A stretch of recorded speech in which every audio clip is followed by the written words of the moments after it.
Hello, everyone. Welcome on in to another of our Q&As. I am your storyteller and host for today, D&D Jordan Lee, she, they pronouns. Before we dive in, let us go around and do our usual introductions, a little housekeeping, and then we will get into our lovely questions. So why don't we start with the wonderful Mozz? Oh my god, introductions. Yeah. Hi, I'm Mozz. Hello. My pronouns are she, they. I play Ostani here on Ampistrano, who also she, they, our cleric. Oh my god. I forgot what she does. What is her doing? She's a Veil Cleric. Thank you. She's a veil cleric. My food's gonna be here in 15 minutes, and then my brain will start working That will give again. you the nourishment, yeah. Yes, I have not eaten today, so that's... I love it. And yes, just jumping in real quick, please submit those questions if you have them. I will grab them and put them in our backstage document to do. I'll remind that as we go, and we'll have a timer that pops off as well. And next, but certainly not least, the fabulous Fair. What up? It's your demon, Fair. I play Deodora. I was here last time. I'm here like every week. You guys know me by now. Our pronouns are she, her. I love it. I love it. Fantastic. So yes, this is another one of our kind of community hangouts that I'm trying to incorporate for the remainder of our season because we only have like 8 episodes left, which is wild. And we will have another opportunity where you will be able to ask questions as well, as we will be doing a post-season wrap-up while we take a little break and then get ready for our next season. So yes, please keep submitting those questions. I am literally adding sphinxes right now to the doc. Wonderful, wonderful stuff. We've gotten a lot of questions. So I'm very excited. If we don't get through all of them, don't worry. We will hang on to them and answer them in our, like I said, wrap up in a little bit. Kind of as a content warning, but not really. We're going to be discussing everything Ampistrano, tabletop, etc. Specifically in regards to Ampistrano, just as a heads up, we will be talking about anything from seasons 1, 2, 3, and 4 up to this point. So if you're not caught up, hey, save this for later. Come back. Come back to us later and be able to tune in. But otherwise, if you are one of those, hey, I don't care about spoilers, good on you. And we're happy to have you here. So give me 1 second. Trying to do too many things all at once. There we go. So our very first question actually comes from Sticky Peanut for all of us. What would you say are your main inspirations for your characters? But for me, both PC and DM control characters and world state. I just love to hear about what made these characters and what you all use as a reference or inspiration to guide their actions forward. For me, and I'll start off, for the world itself, honestly, and I've talked about it a little bit before, I get really inspired by the music that I listen to, the media that I end up taking in, such as, and I do talk about a lot, anime, for instance. There have been influences of like Inuyasha, Yu-Gi-Oh, which is still one of my favorite things that Fair, I guess, did not see Yu-Gi-Oh on the sign-up sheet and then signed up. Favorite bit of lore from that. Atlantis, the Lost Empire, Sailor Moon. There's so many different, Wolfwalkers is another in regards to like the shift weave stuff. So I just get inspired by everything. There's also a really great artist known as Josephine Wall that I studied when I was in high school as an art major. And she liked to play with the idea of dreams versus reality. And so all of her paintings you don't know if it's quite a dream or if it's not. And I really liked that as a kind of theme to focus on, because I wanted to have a world that was like that, of like the wild stuff is happening and you don't know if it's real or if it's a dream, or what is that line, and being able to explore that. And then there was one other one, but I'm blanking on it right now. It'll come to me later.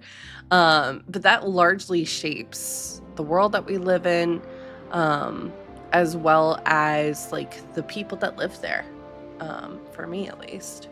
So how about you, Mozz? I'll popcorn it over to you.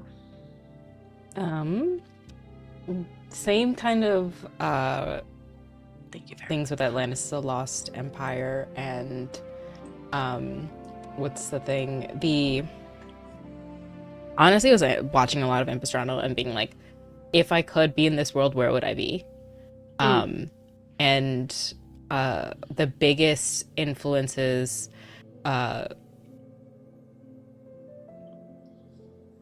Nev from Dragon Age, and going to her like areas where there's like crowded areas that she goes to, and like she goes down and you get fish with her, was a huge influence of Ostani's like community aspect of like coming back to the community where Nev knew everyone. It is also like there's always South Asian influences and like history and love into all my characters, so just the community coming together, and like that added into the fact that like my choice of being a cleric and a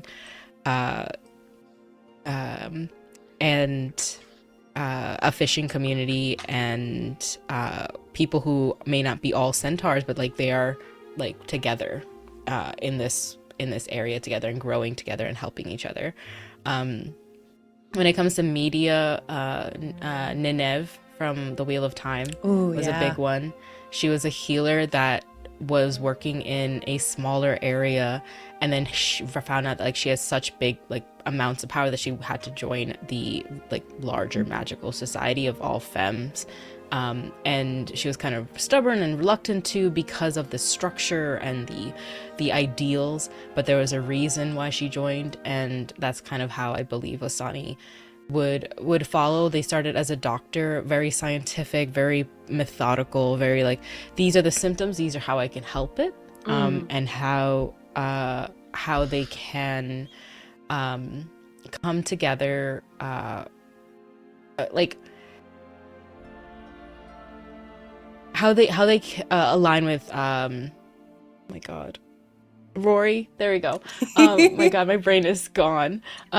They can come together with that like scientific mind, but after a while they started getting into the spiritual side.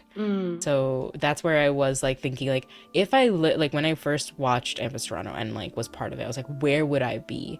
The lady was like, the veil was it. I was like, I would be somewhere like an artificer that works with that beam of light that comes in, or I have ideas, but it would be somewhat tied to her. It was always going to be tied to her.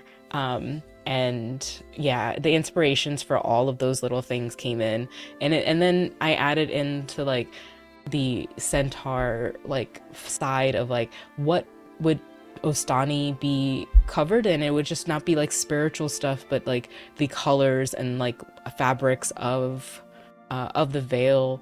But I also didn't want it to be like, oh, since I'm a cleric, I'm so religious, I'm not without, not to be ostentatious, but without decorum, without class, without style. So I see her as like, my spirituality and like my belief in this is more than just like worship. It's like, it's a part of life, and I want to represent it on me as well as a side of me, as well as like something I follow. So that's why she has those bells and the bandolier that she has, which I want to it's from Abhorsen. If you have ever read that book series, it's about a necromancer that each of the bells do different magical things. to control spirits of the dead, and it was the biggest canon thing part of my life because I read it and I was like, I like this. And this is going to be a huge part of my personality. So anything with when it's like death themes, and Spiritfarer. There's so many inspirations. Yeah. So many inspirations. Spiritfarer was a big one for this. I told Jordan, I was like, I want to be a Spiritfarer. I want to be in the water or like some kind of at the gate, helping like as a keeper, keeping the gates not sealed but open, just so that people can still go through, but like protected from things coming into our world. So lots of things influencing Osani. So many little parts of it that came into making Osani. And I love her so much. We love her. Fair. Well, I just start off by saying that, like, I don't know if when I built Diodora, if I had any real inspiration for her. It was more so, where is the gap in this party that I need to fill? Because that's for like longer term campaigns like this, like I do try to like do that, like see like what is missing, and like from like a mechanical aspect.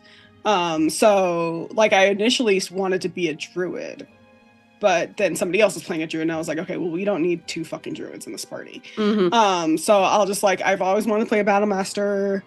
I'll play a battle master fighter. But then like as we got into it, that's when I started building her, like kind of when I got into the world, that's where like I had a little backstory for her, but that's kind of where like I started developing Diodora, really. But I would say my inspirations are like definitely like NADPOD, Not Another D&D Podcast, big influence because I just love the storytelling on that show. And like how they like the players like play their characters. Probably like just generally video games, because I kind of see D&D in like from like a video game perspective where it's like, you know, you're doing like limit breaker moves and shit like that. So trying to think. Anime for sure, Yu Hakusho, Dragon Ball Z. I would say now, not when I first made it, but now like Jujutsu Kaisen, like for sure, like just things like that where it's like high action, high impact, but also like very emotional. Yeah. But I think a big part of Diodora is, I don't know if it's necessarily an inspiration or it's not like an intentional inspiration, but like just like how her ideology represents what I would want the real world to be.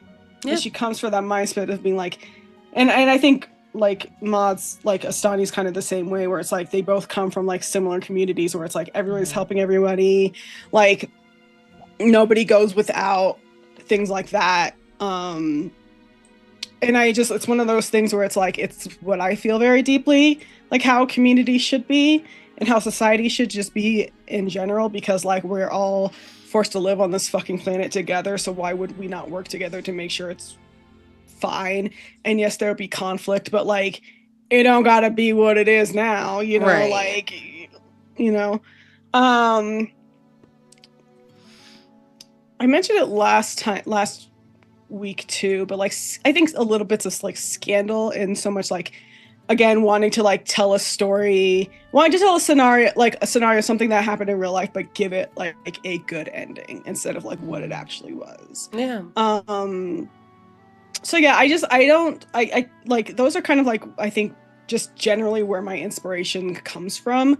I wouldn't say like I'm pulling from any one specific thing from these things for Diodora. It's just like, that's just kind of like storytelling perspective, like that's where I get things from, like that's where I get ideas and inspiration from.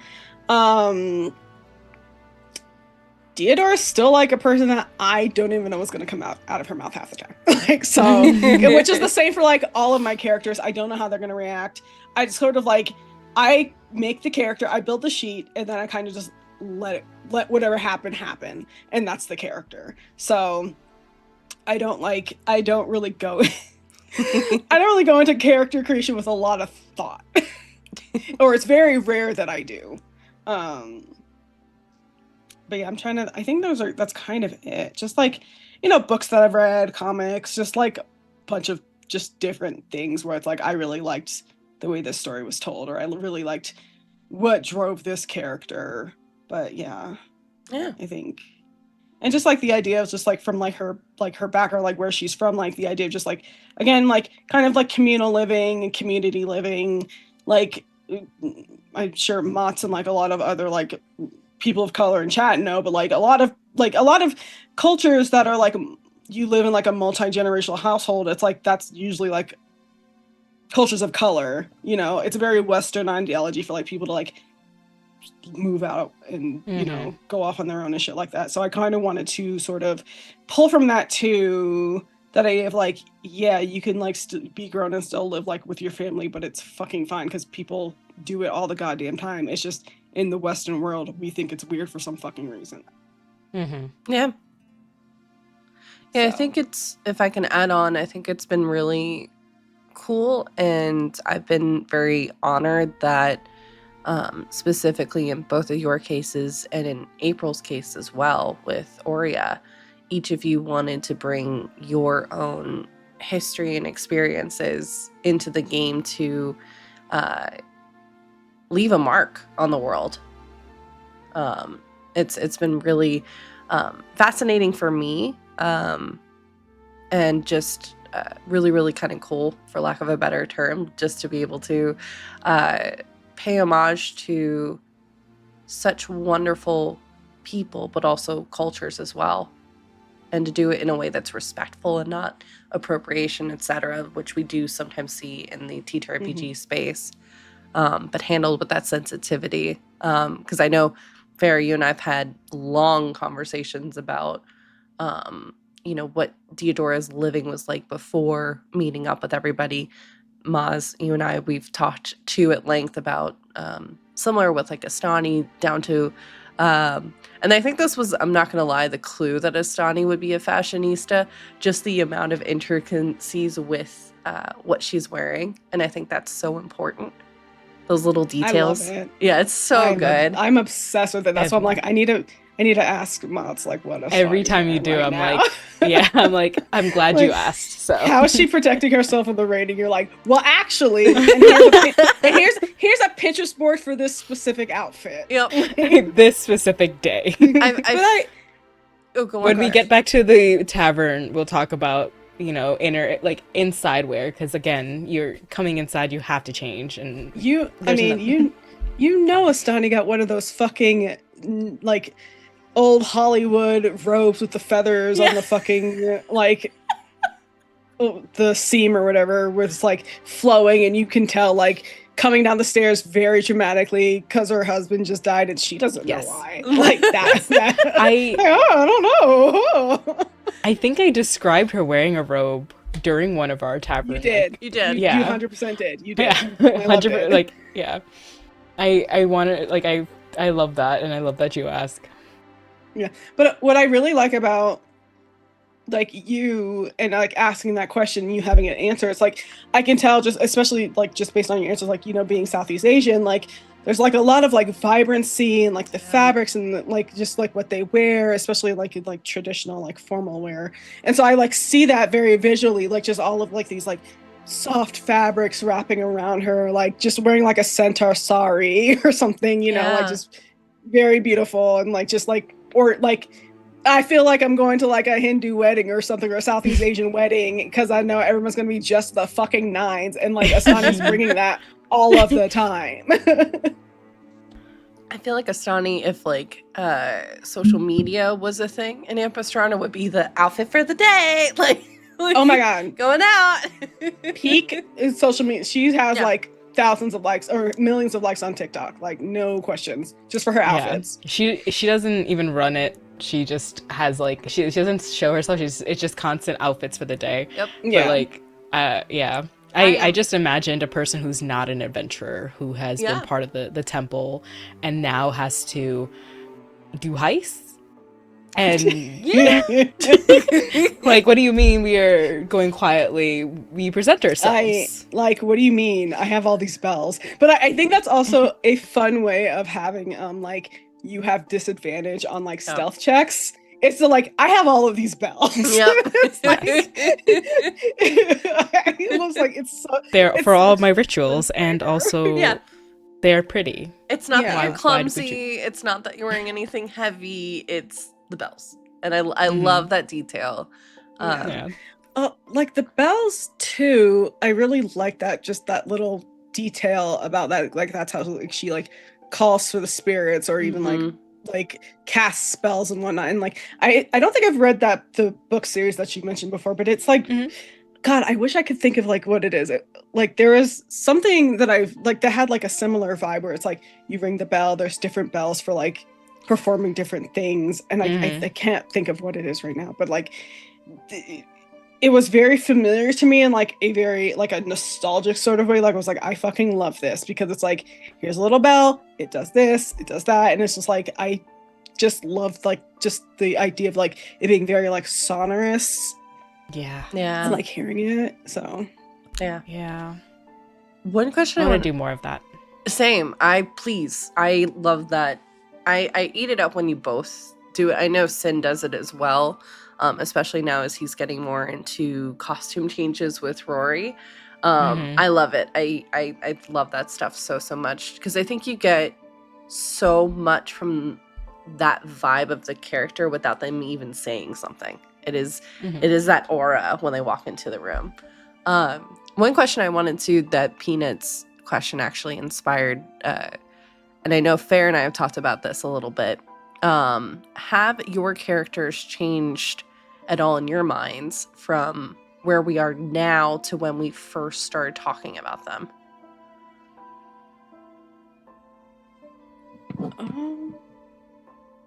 Say that one more time. How they changed? Yeah, has it at all changed from where they are now to where we started having that conversation about Astani, for instance?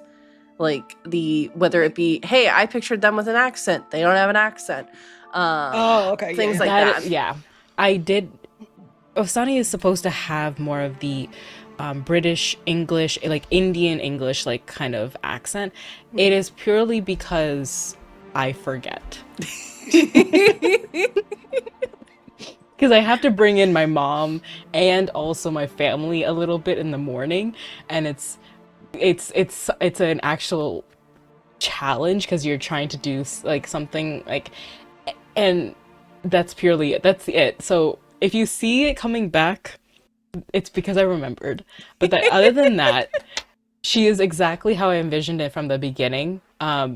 I just wanted to add more and more of the like fantasy elements that I liked, the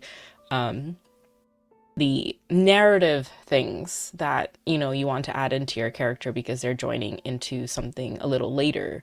So they're like, what made them from a doctor to or a healer to part of this faith. But Jordan does it well, so like a lot of it happens. For me, I'm gonna get my food, but Yes, go get nothing your food. really has changed aside from the accent. And I'll say that even though you don't often do the accent, you could tell that you just by the way that she like pronounced certain words that it's supposed to like the accent's there even if you're not doing it, in my opinion. I agree.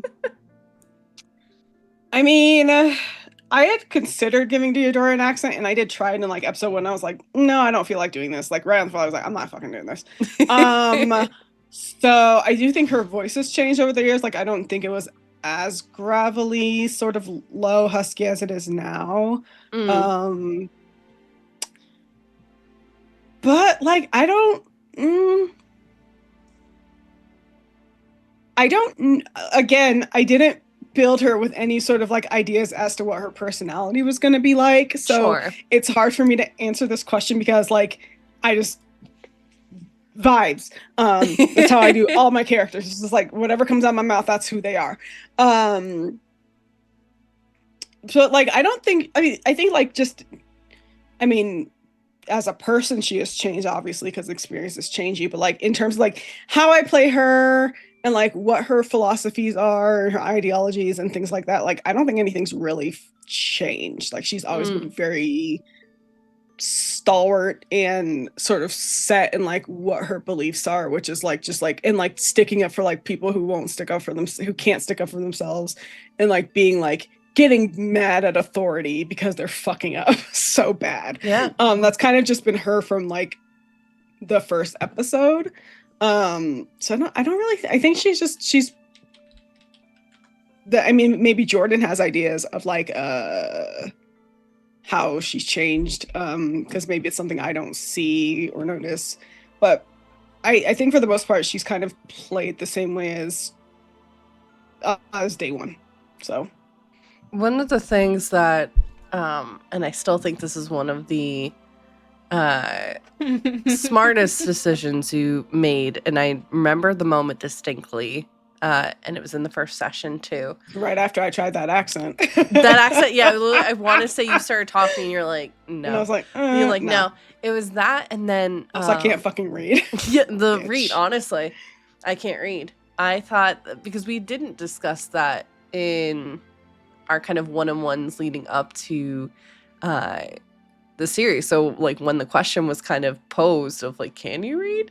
That was pure like, oh no, we didn't really talk about it. And like because I literally made that decision in that moment. Yeah. There was nothing to discuss. I loved because I didn't think about it. Well, because it's now look at what it's turned into, you know, of like such a unique and cool way for us to storytell and for Deodora to still be able to investigate and to read into things. It's just a different aspect of it. And I know I talk about it a lot. It's just, it's one of my favorite moments from early campaign, especially, that has been really cool to see morph over the seasons too, as it's kind of grown. As Deodora has also kind of learned a lot more about herself, but also the shift weave too, that there is so much more to it. And I know we talked about this a little bit in our Q&A together, Fair, but like taking steps further into the shift weave, it's not that you're like stepping away from spirit, it's you're walking along, but you're walking that shift weave path,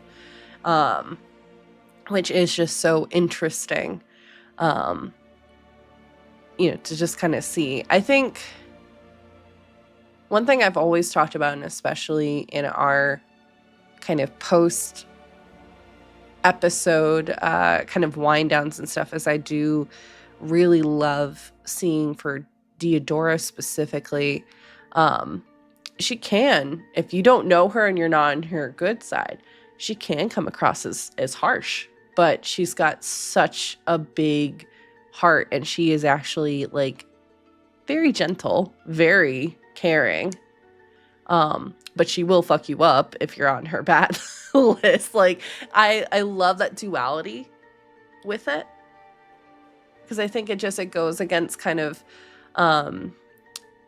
again the stereotype that we often see in media of like the big kind of brutish warrior who has like a lot of feelings but doesn't know how to express it. Deodora does a really good job of expressing them. Oh, 100%. We're not stunted here at all. I mean, I am, but Deodora's not. Yeah, no, I do think that like Deodora's that kind of very straightforward, and like I guess this is maybe kind of pulling from me as a person, because like I get told sometimes I'm a little too blunt, or have been told in the past. A little too blunt. What? No. And people don't like that for some reason, even though I'm just being honest, and I just don't feel like being around the bush with you, because I don't even like you like that to try to pretend to lie about it. No, but like Deodora, I think she's just very blunt, like straightforward, and like again her beliefs and whatnot. But like she is caring and can be gentle, but she's not here to suffer bullshit. Yeah. And I think people who want their bullshit to be suffered and then meet her, they think she's mean or harsh because she's just not putting up with their shit. And this is like, I don't have fucking time to put up with like you like right now. Yeah, I think it's like if you were to meet them and not know what the present situation is, if you're not paying attention to what the world like it's like someone who's just like, I'm here clear as like exactly what I stand for and exactly what I will not like tolerate. And if you have a problem with me, it's clearly because did you not see the board that is right here like clear in front of you? And I love that. I think that's my favorite part about, well, both Fair and Theodora is just they're straightforward about what they stand for. And they like it's perfect for a character in this who is like could see the bullshit with the nobility. Oh my god. Nobility. Thank you. The nobility? What is up with that word? It's a new word. Who did that? It's a new word from Mozz. Oh my god. Nobility. Nobility? Oh my god. New money. Yeah. Yeah, for them, right, who decides to try to it's so perfect because it needs to be said. It's that energy of sometimes kind words don't no. We need to say exactly what is causing the trouble. We need exactly it's so perfect for that. Why are we treating these people like fucking kid gloves right now? Just because they got money? Like, absolutely fuck not. Like, what do you mean? Like, I don't give a fuck. I think that's been cool to see this season too, since we are in more of the classism and political and societal intrigue more than we easily, and Fair, correct me if I'm wrong, easily more so than the other seasons. Oh like, no, we've never really explored this before because we've never really been in like a major city until now. Like we were in Illipin, but that was more like a school, like a college. In my head, that's a college town. So it's not, you're not really getting into classism there because everybody's either like somebody who like who has lived there all of their fucking lives, or it's like people going to school. And like for anybody who's ever lived in a college town, y'all know it's just like it's mostly just college stuff. Yep. And there ain't no shit going on. That is the college, that is the economy, that is literally everything. Yep. So yeah. No, we've never really gotten into like the classism stuff before at all. No. Because it didn't really pop up when you were at Felk, because there was just I kind of see it as like, again, in this case, like the differences between this was a conversation that popped up with someone. The differences between where you were at in Illipin was you all were newcomers. Yeah. Also baby level. So you didn't really have much standing. Whereas now you all have reputation. You all have connections that you can That was the starter town. Yeah. That was the starter town. That's the starter build. That was the tutorial city. Yep. And now we're actually in like now we actually have to like do tutorials are off now. So yeah, this is act 2. Yep. We're away from the was it in BG3 where you get the prompters for how to do stuff? All that stuff is gone. That stuff is gone. Yep. But yeah, it's been very interesting, and I know I've been having a lot of fun because I truthfully, the way that Jorix was kind of designed was like, okay, the political intrigue and that stuff is there, but if they don't want to go near it, like they don't have to. They'll still be able to get to, point B. It's just going to be a different way. And was I anticipating you all throwing yourself immediately in? No, but at the same time, I wasn't surprised either. I'm sure there, like, to your point, there is a way where we could have gone into Jorix and not dealt with any of the politics, but like I personally don't see a way, especially for art, like who our characters are. Yeah. Why am I hearing myself right now? Don't like that.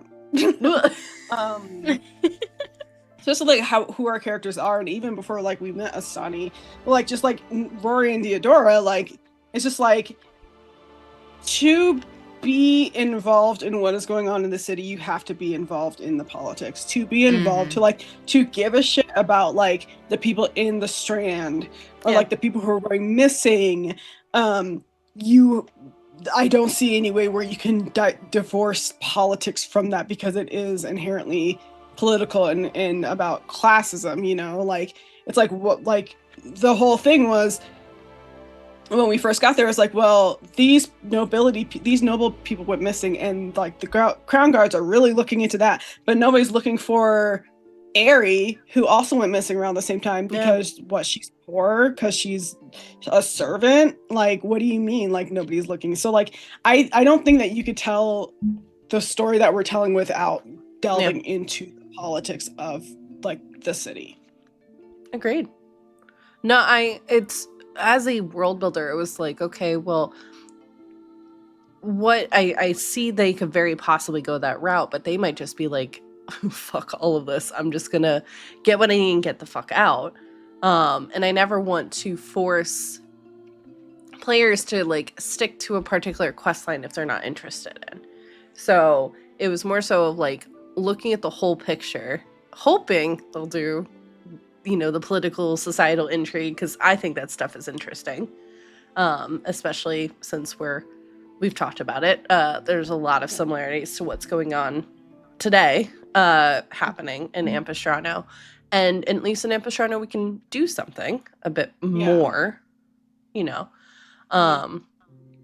So yeah, it's been a pleasant, not surprise, but it's been really cool to see. Yeah.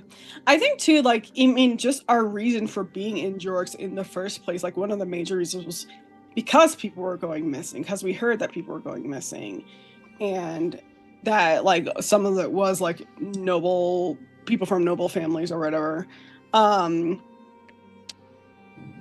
yeah, I think even like I really don't see any way where like because that was our reason for coming here. I was intrigued by it, and also because we had like that kind of spoke to like there being like these underground tunnels in the city. Like we came into to Jorix knowing that there was gonna be some tunnel bullshit. We just didn't know where yet, and now we know it's in the fucking graveyard district.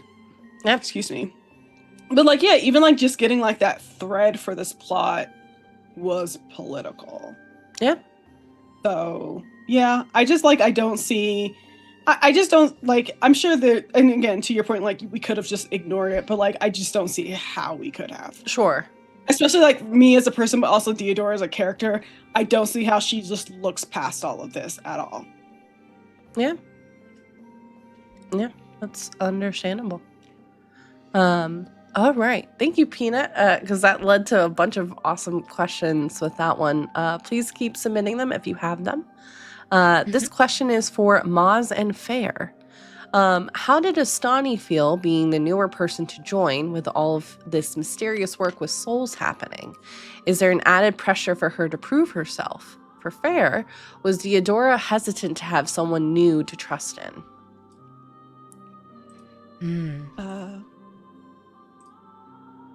I think, yeah, it was, I think it was the first couple of episodes where Ostani didn't know where to talk or like interject or see where they were hoping to help in. And then where Rory was concerned if they could handle it. And they're still going to go through, I don't think just because they had one moment of fear and frustration in this that they're just completely fine. They're still going to go through multiple of these dips, not even dips, but just moments of doubt, moments of like they're not knowing what to do. Yeah, their world is expanding in what they did not know before, and they're understanding like how many things are done in the background, how many people are like against this huge group that's trying to stop everything. So I think they're feeling this currently. I think, what's the word? Previously they were feeling like not knowing where they fit in, but now it's not like they know exactly where they fit in, but now they're forcing themselves in. They're like saying, this puzzle piece, this group has come together in many ways to do this. Seeing how the souls are being affected, I will make my move. I will do something about it. I will add myself to this, because now it's like it is an issue for all of us. Yeah.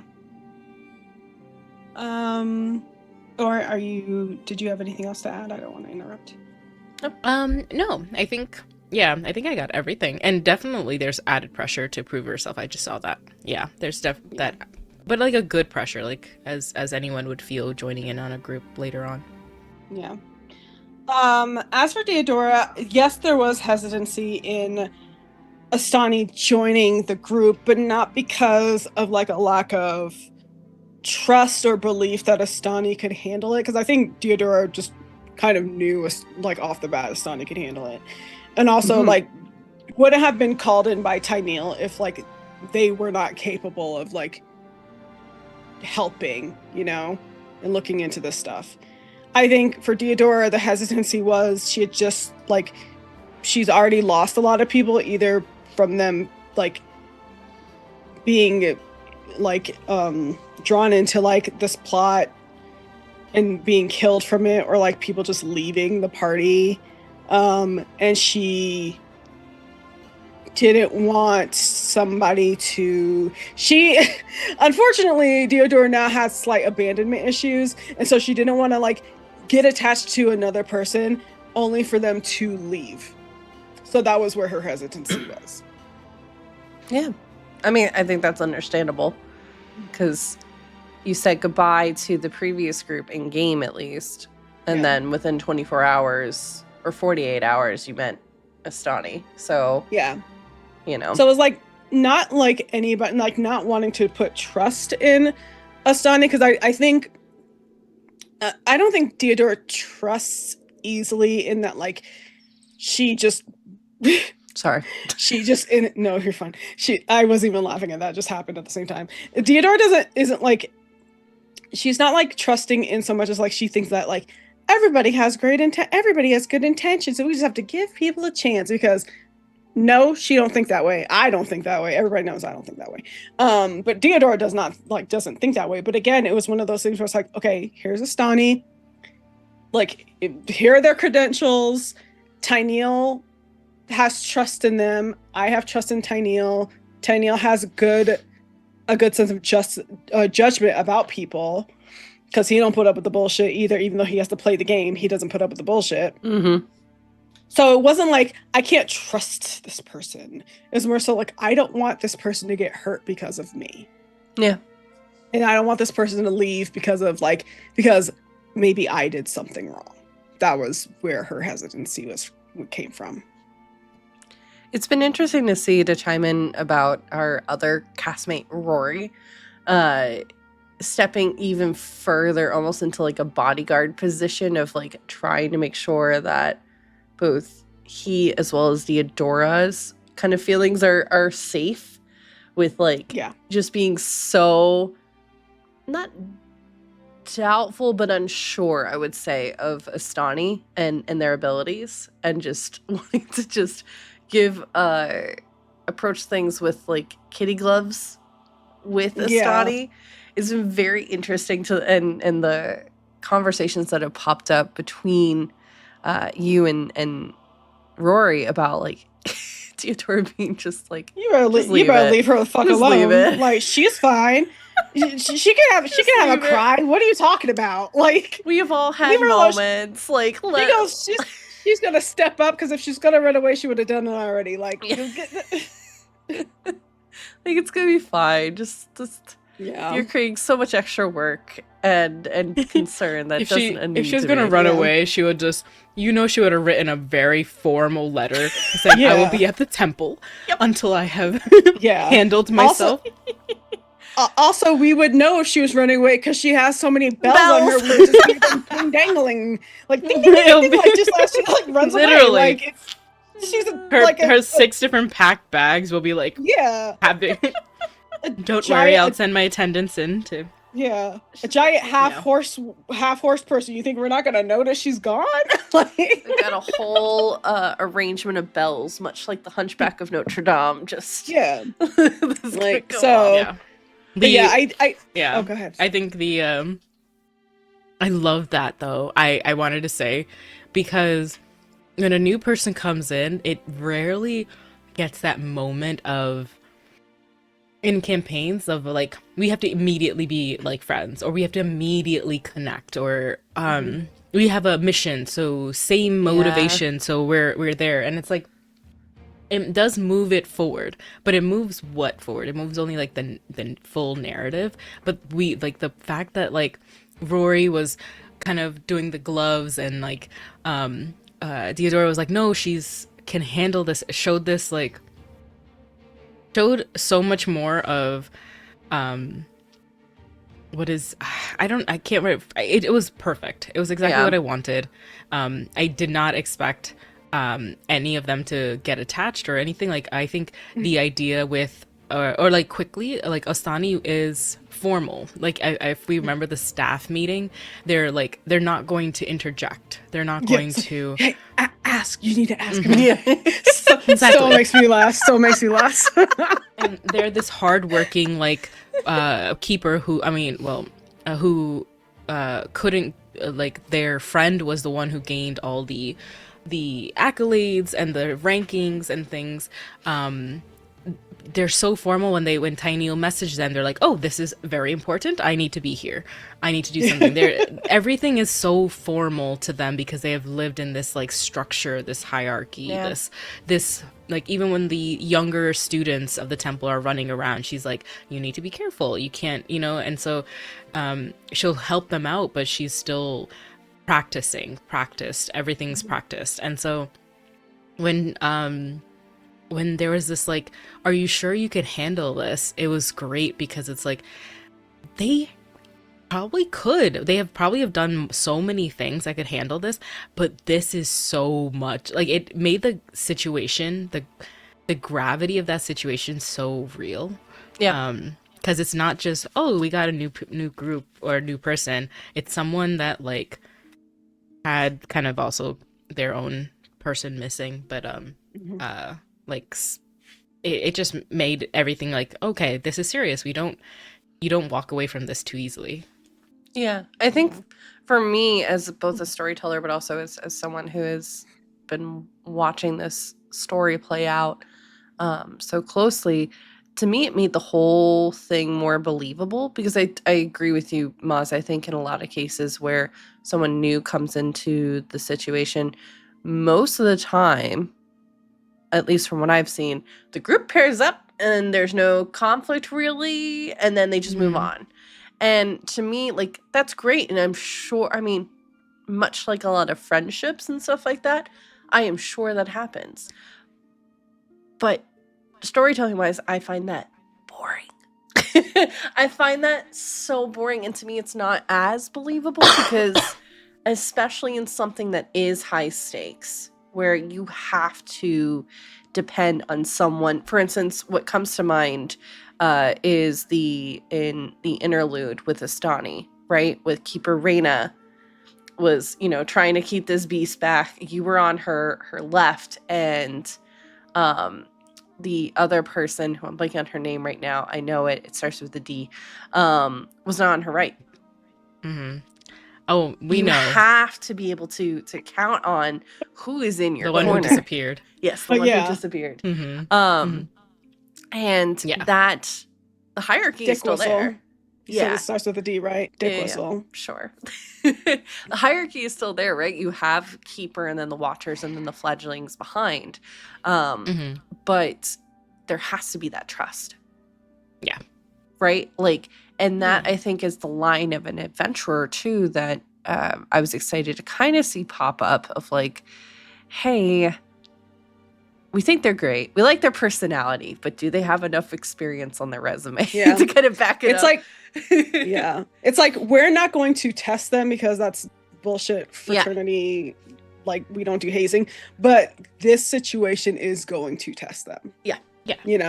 And like how they handle the situation is like how we will know. And like for me and for Theodora, like in that moment in the house where like, that was Astani's first time dealing with that. Yeah. But then they like, I don't want to say pulled it together, like they like, cast those feelings aside or whatever, but they like kind of like straightened up their fucking back, like lifted their chin and said, okay, fucking bet. Like, this is terrifying. I don't know what the fuck anything out of this is, but I'm here and I don't see anybody else besides these two people and Tyneal trying to handle it. So I'm going to handle, because like out of like not even just a sense of like duty from her like position, but just as somebody who like cares about other people and Yeah. like cares about what happens to the veil because you have this connection to the veil, like wanting to know that the world is going to be safe because I am taking action against what is happening.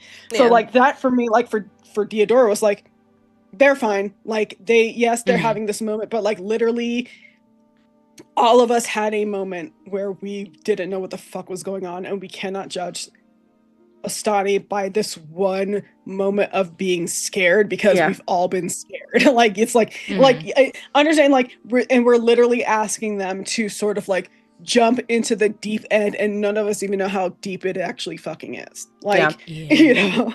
So there's other thing I was gonna say. Also, like, I think it's a very important to remember that even though this season has gone on for months, these Only been characters met like days. five days ago. Yeah. It's been like 5 days. It's just a lot has happened in those 5 days. But they Yeah. haven't like known each other very long. But because of like everything that they've been through already, like I like even though the relationship is still new, I do think that like there is that trust being built. We haven't really been in too much combat together yet. It's only been like a couple, I think. Yeah. Because we're Yeah. and I'll be honest, every time a session ends, Mozz and I at the same time are like, so I'm ready to fight now. Mhm. We're ready to fucking scrap. Mhm. Like almost every after every session, we're like, so like Mozz usually says it first, and I'm like, Mhm. yep, I'm there with you. Like we're ready to scrap. Mhm. But I do think like because of just everything that's happened, like there is sort of like this like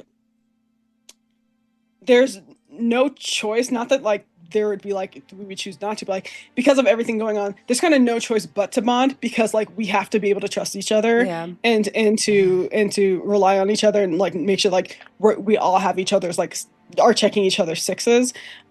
So I think that like I do think just like Theodore does trust Astani, like even though they don't know each other very well, but like Astani is caring, very like insightful about things, and like frankly has shown up, and that's kind of what matters. Yeah. Yeah.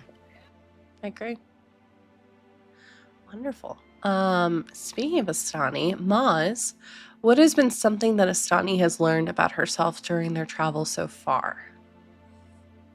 Ooh.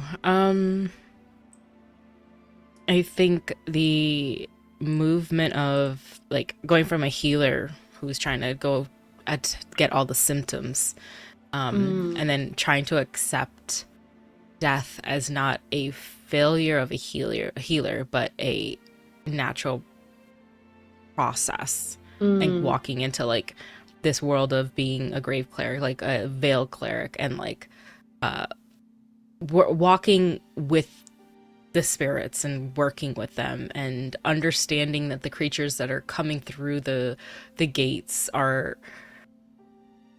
not necessarily evil. They're just seeking something that they don't have in their world that is evident in here. All of this requires so much processing, and I think what she has learned from all her travels is same where she had that moment after the house. It wasn't just this quick thought. I think of, I don't know. I give every one of my characters zodiac placements, and I think of her as a Pisces who just like, I need to go Yes. and fully get really deep into what this is, and then I'll be back. And like that's how I think. Like with the fire, working with people, she has learned like take the time to dive into it deeply and embrace it fully, and then like come back to it. And so that transition from her being like a healer to a veil cleric is like I imagine like someone's career change, like a huge spiritual career change, like a midlife crisis kind of thing. But for her it was like something new is needed of me. And then when the community asks for stuff, and if she cannot give immediately, she's like, where can I go and sit down and process what I need so that I can give them what they want without giving too much of myself or like losing too much of myself. Like I imagine her just always doing that with her friendships, with her like work. So I think with her travels, she's always very contemplative. Mm-hmm. Yeah. She did that after too when she came back to her room for her like introduction with Sokali. She like looking at stars and constellations or like mapping them is because that's her time to sit there and put together the passage, like mark the passing of time, but also learn about it so that the like I don't know, I imagine she's thinking like so at least there's someone who watches the stars so they don't move on their own and they're not lonesome. It's kind of how I imagine her. Like she's very, I don't know, empathetic and introspective and just like a very deep person, but also dreamlike and like, I don't know. That's how I imagine her. So I feel like the lessons in her life have taught her to like value those sides of her. I don't know if that's a good answer. As a Pisces, I agree. I'm just gonna say. Good. Then that's perfect. Yeah, that's our whole deal for sure. No, that's fantastic. As an Aries, y'all both need a little bit more give a fuck. I'm a Pisces, Aries, Pisces, which is a dangerous mix. You're mostly Pisces, I babe. am mostly and that's Pisces. and that's all I need. That's all I need to fucking hear. Like that Aries might as well not even fucking be in there. It's there. That Aries pushes you forward, and then does. Aries then just sits. and then the Pisces, it's the quiet bus driver, just like everybody, come on, let's go. We gotta go. Don't make me tap the fucking sign. Don't make me tap the sign. We have our next question is to Fair from one of our amazing mods, Pandora Macabra. Crossed off first is, would you ever play a TTRPG campaign in space? Have you ever considered taking the reins on a campaign, even if it was a one-shot, and be a DM on a streamed TTRPG adventure? Okay, well, going in order. One, I have played in a TTRPG campaign set in space. Scum and Villainy, which was recorded a couple years ago, that will be uploaded on Dibbles and Dice's YouTube channel, is a space opera campaign. I'm also currently in an offline campaign that's set in space, but it's not about like space exploration. Like neither about space exploration. Like this is space like Cowboy Bebop is in space. You know what I mean? Like space is the backdrop. It is not like that's cool. Well, in parts of Scum and Villainy, like it does become sort of like a character in and of itself, but it's like the backdrop of space, but space isn't like doesn't play a big role in it. You know what I mean? Like Scum and Villainy, it's set in space, but literally it could probably be set anywhere and still be the same type of game. Same with I'm doing an offline game that's currently in space and it has similar vibes to Scum and Villainy, but it's more horror. It's called Mothership. It's actually I love Mothership. It's really good. If you want a game where like you just absolutely have to have multiple characters in the chamber at any given time because you will fucking die, play Mothership. But we're doing an offline thing, just like a home game. But yeah, I mean, I have played games. I have played TTRPGs in space. I think there might be others, but I can't think of them right now. But like they're not like, it's not like space is sort of, again, the environment. It's not a character. Like it's not, unless, I mean, it can be, but it's not like the space is not the focus of the fucking game, you know? Yeah. Mm-hmm. So, have you ever considered taking the reins? No. I mean, here's the thing. I have DM'd some one shots. Yes, you have. I don't like DMing. I don't have the patience. I don't have the energy, or really the time to like plot something out, to like plan like an adventure, even in one. Like if push comes to shove, I could do a one shot. And I have done one shots, but doing it like a campaign, no, absolutely not. I just don't have that dog in me, you know. I don't got it in me. I don't like. I've DM'd, and like what I have DM'd, I enjoyed, but I don't like DMing in general. It's just not. That's not how I want to play this game. Yeah. That's fair. So, but yeah, I mean, I've done one shot, not in Ampistrano, but just like Charity. random shits. Oh yeah, charity. And like if for charity, I would do a one shot again for charity, but that's kind of it. Yeah. And having been in those, at least one of those, I've had a blast. Like you do a great job. I know you may not like it, but you do a great job, and I'm not just saying that. I'm gonna be absolutely honest. You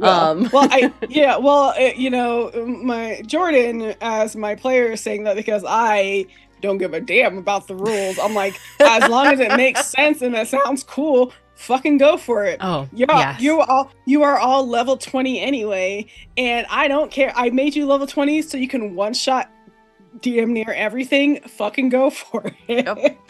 Yep. I feel that. I will say I do have some. I feel like my house rules are really cool. They are. Like if you're a paladin in my game, you can smite with a ranged weapon. Like, what the fuck is this? God believes in you. Okay. Yes. God is with you. Yeah. If you crit on a save, you don't take any damage because the universe wanted you to not be hurt. Like, it's just like like why would you take half damage? You fucking crit. Like, make sense. Okay? Yep. But yeah, that. DMing. For a charity one shot, I will DM. I have an idea. I have like a vague idea for a one shot that I've been playing around with for some time, but it's would be for charity. Love it. Love that so much. Well, who knows? We might be bringing back Games for Change later this year, so we'll see. Question for Mozz from Pandora. If you had to pick one character that you have roleplayed that could be the perfect romantic match for Varric, who would it be and why? My love? Oh. The way I love Varric with all my entire heart. All of them. It would just play a polykill. No, I'm kidding. I mean, I feel like Varric would be down with it. I'm not even gonna lie. I'm loving that is such a Pandora question. It's such a Pandora question. It's crumbling me from the inside, and I'm like, let me think. On it, I would make my rook from Veilguard. A rogue. I have a rogue character that I've roleplayed, who's worked kind of like in a thieves guild, and the only way that she was kind of known or like heard about was because kind of like how Volo exists in D&D, he would always be in the background. There was a character in a campaign who acted like Varric, who would write stories and had like a pseudonym for her, and like they blurted by pretty much like her like being behind him or like finding him for like more information because he was an NPC, and being like, what does she do now? Oh, how did you know about me stealing that? And him saying like, steal what? Who stole what? She stole something. Did you do something wrong? And immediately her like zipping up her mouth being like, I did nothing. And like just somehow knowing all these adventures, and what I envision would be like the banter and talk between like a character like my rook from Dragon Age and Varric, just back and forth like, I have been busy. Oh yeah, what have you been up to? I should write about it. I'm like, nope. Do you want to go work on other things? And just a good banter like that. Yeah, I and also like the not just a rogue, but they had allegiances and like different groups that they were part of, that if Varric were to find them, would be like, of course you're working here. You just keep popping up, and just like those kinds of interactions. I had a name for them and I cannot remember the rogue D&D character because it's been a while. I miss her. But they were based on Dishonored 2, the video game. So that was the vibe. Love it. Yeah. Very cool. Question for me. I'm so surprised that I didn't get asked that question. I have a whole like. I was sitting over here like, what is this? Like, I know who Eric is, but I'm like, what is this? I love Eric. Question for me. This Bird Hands figure, Verero, Belsarian have all been villains, both big and small. What's your process in creating a villain? Honestly, it ranges with Belsarian for Mozz, who was our plant necromancer. Honestly, the original idea for that came because I kill every single plant that I ever get. I love flowers. I love everything. I've killed cacti. I don't know. I can keep goldfish alive. Oh, so you are Belsarian. Yeah. Literally, I was good. like, Good. Okay. So I appreciate flowers and nature from afar. I'm not the best with caring and keeping flowers and things like that. So that's where his plant necromancer stuff came from, because I was like, you know what? We always see the druids that are like making things pretty, but what if he's a druid that actually is like because of X, Y, and Z? And some of it we've been able to see with Diodora's excursions into the Shiftweave a little bit. What if that got twisted? What if that got warped a bit? Yeah, what if he's a little bitch? Sure. Sure. Okay. I love you say that, but he killed you. Which is a bitch move. Bitch move. So that's where like his build at least came from. But in terms of the rest of like the villains and like Belsarian and who he is, Ferrero, etc. And I talked a little bit about it with the both of you in Sin. I find villains in a lot of media to largely be not boring, but just too simplified. I think it is very much I want to rule the world. Okay, why? Like, and it's not just I want all the power. You want that power for a reason. You're doing what you're doing because you think it's right. And I think that is a very interesting moral ground to explore. So in the case of Verero, in the case of Belsarian, specifically when he was alive, Belsarian thought he was doing good, like the work of good.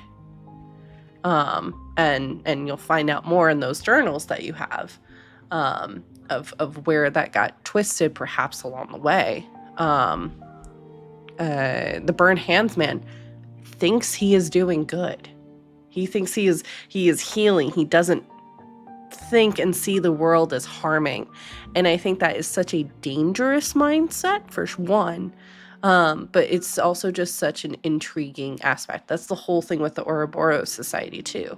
They think that they are healing the world. They don't think that they are actually like being major problems. They think that they're actually getting rid of the bad people in the world because of what the stones do with bringing out the bad aspects. It makes it, in their mind, easier to target that stuff and be able to rid the people of that. Like, the truth is coming out. So I can see Ferris like going through it. That is their mindset. That is their mindset. That is their doctrine. That is, again, it's a cult. It's a cult. But why can't they be like a normal cult and just drink the damn Kool-Aid and leave everybody else the hell alone? Yes. Like, damn. Well, like a lot of cults, they want to expand. So yeah, like that's where a lot of my thought process comes from, because I think similar, and I know we've talked about it a little bit with some of the games we've mentioned and stuff. Most of those villains, not all of them, but most of them have aspects of gray areas to them, where there is both good and bad, and Some people choose to vibe with that or not. But I think that is more of an interesting conversation versus like that one villain that just wants to claim all the world's riches and be the richest man and most powerful man in the world. For what? Like, I just don't think that there's so much lost potential with that. I would rather explore the gray areas. So yeah, that's kind of the inspiration for me, at least. But great question. Question for Mozz. What has been your favorite moment from season 4 so far, and why? There's so many. I will still say the first time we were all meeting up, and then Rory did the like room. Yeah. And we were just there. And can you imagine that's your first interaction with everybody? I'm like, you just walk in, you're here for a meeting, like Ostani was sitting outside, like, and then like did not know who they were going to meet with, and just immediately that happened. Still is so good. And also the pierce the veil spell during that was really fun. Mm-hmm. I will also say when they were in the shift weave, I believe, right? And they were turning around to see if when they cast a spell on Deodora's heart. Yeah. That was also a really good one. I think on my soul. Yeah, that's soul. That's what it was. Yeah. There's so many though. I think cannot remember the NPC's name that was so funny that you voiced so like well with Rory when they're trying to find out information, and then Benji. Rory comes. Benji, yeah. Yeah, that was so good. There's so many. I will say those are at the top just because of just how much everyone described their interactions and the stumbling around with each other, which was really fun. No, the heist one, that one was good too. Everyone, I remember Rory was just like, okay, now we're going to go up here, going to do this, and then I think I looked to the camera again, like being like, but I'm a centaur, I don't know what I'm doing. I'm just like hiding against the wall. I thought that was really funny. God, the looking for what door on the balcony is still so funny to me. Yep. For sure. I think if I could jump in, one of my favorite moments with just you, Mozz, was the thing with the door in Tyneel's office. Mm-hmm. That, like, because I think it showed as well there's temptation. There's temptation with the knowledge. You could have decided to open that door. Would have gone against a lot of your stuff as a watcher, for sure. Yeah. But it was such a fascinating moment of like, okay, here's a moment where Astani is being tempted. She could get more answers to things, but what's the cost of that? I will say at that moment, she's so held in her beliefs and her ideals and everything that she is so rooted in who she is and what she stands for. If that presents herself in a dire situation, like how much that would definitely test her. If this is the only place where she could get answers, she would kind of want to peek. Yeah. That's interesting. That one stands out. And then the moment, there's been a lot of great moments with like you and Rory. The one that's jumping to mind, honestly, though, is the moment between you and Deodora kind of talking about grief a bit and coming together and just having it was after everything happened and stuff like that. Kind of just that processing. I think there was a dead body still in the room. Like just having a very sensitive and real conversation about that, which led then to the ceremony that Astani did later. So, yeah. I would say favorite moments about Astani for me. Favorite, or featuring Astani rather. Definitely casting Glyph of Warding on my soul, because I thought that was fucking cool, and So I've like good. literally never seen it happen in a game before. I was like, that is so fucking dope, and I think about it all the time, and I'm still very much looking forward to like what's gonna happen the next time somebody tries to go after that. This is a smaller moment, or it's kind of a bunch of smaller moments, but like all the moments where like Astani is a little goofy. Yeah. Like I can see trying that. to climb, like trying to get up into the room at the inn, at the first inn we were at before we moved to Benji's, where like Rory and I started out, like trying to like, we're like, well, how's Astani gonna get in there? It's just like, she's sneaking. It's like, okay, so it's just the horse on tiptoes sneaking, okay. Or just like when Astani was upset, I can't remember what happened before, but Astani was upset, and then we got to the inn, and they immediately got into making a charcuterie board. Yep. And housing that charcuterie board as they processed their feelings and talked it out. That stands out to me because I just thought it was like a very, like, with Astani being so formal all the time, Yeah. I like seeing these moments where like they are not so formal, where they are very like more human, I guess, like a little bit more relaxed, and feeling more comfortable maybe in where they are. But the charcuterie board, I just thought the charcuterie board, like, she makes a whole charcuterie board. She like puts the cheese out and the crackers and the meats. It's just like, it's like, if we're gonna discuss, we need to have a snack, or just like Astani basically like, because vibes for sure. Astani be like, okay, well, all right, yeah, I just need a little rest and then we can go. I'm just gonna make myself a quick snack. It's like, if you don't go to bed right now, you don't fucking go to bed. Just like, I love all these little moments. Like the big moments are awesome, but like those little moments that is like they're a little inconsequential, but I love them so much. So good. I felt called out, I'm not gonna lie, because am I that person if I get mad and then I throw myself into work so I like can process it? And so I was just picturing with that scene with Astani organizing the charcuterie board of like, okay, over here, cheese, like just very aggressively like placing everything out while sorting through things. I loved it so much. I agree completely with Fair. Just is so good. It's so good. Our next question is for the both of you. There is a lot being thrown at your party in terms of things to do and take care of. How are you prioritizing missions?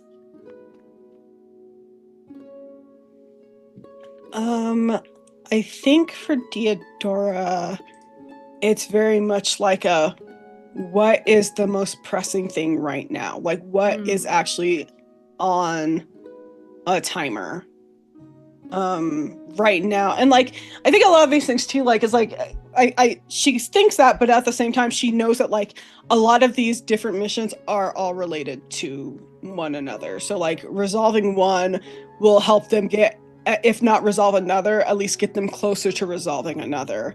So right now, we're kind of killing two birds, one stone. We're trying to get the Bone Weaver thread for Aerie, but also we have to investigate these catacombs anyway.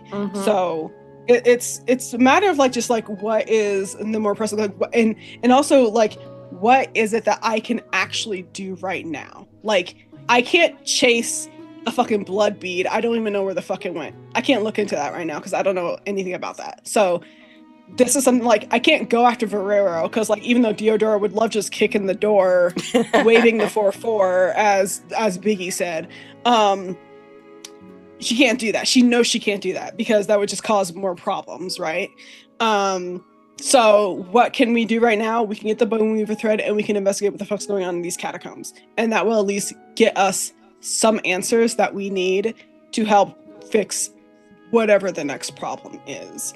So that's where that's how I/Deodora am choosing missions or prioritizing them. I don't necessarily think that she sees any one more priority than the other, because they're all interconnected. But this is something that she can do. She can actually take action and do right now that will help fix a problem. So that's what she's doing. Yeah. Anything to add on, Mozz? I agree. I think the priority comes with, like, we are the three main people who are in it, as well as like Tinyl and like clearly other people who are concerned, but we try to take care of each other, try to manage that, and then like for Osani, they want to, like, even if the mission is critical, like if something is threatening, let's say like Theodora's family, that's important, that needs to be considered, that needs to be thought of, like this needs to be priority number one so that we can keep doing the other things. I think that's also a narrative thing too, because it seems so hard to play in a campaign to be like, we have to do a decision thing, but like you would. I think we've watched like Avatar, when like Avatar: The Last Airbender, when they all four have differing things that are all happening to them, but they have the singular mission. And every kind of story, it's talking to each other. Then maybe like we go into a tangent when someone's dealing with something, take them out, help them out from that, or maybe not, and because the mission's important. I don't know, you know, like there's so many cool things. I think I don't even know. I think it's less about prioritizing missions. The story is about them. So it's just like, if we get to that and try to solve it in a timely manner, that'll be great. But also, I want to see Theodora like go after their family. I want to be there for that. I want to, you know, that to me, it's less about prioritizing missions and more about like that you're here, sit down, you're here for the journey. So yeah. There is a bit of meta to it where it's like I have to like for me, like for the longest time, like not getting to Deodora's family, I had to like justify why Deodora just would not fucking go home. You know what I mean? Because like that would have been her first priority. Sorry, guys, accidentally bumped my desk.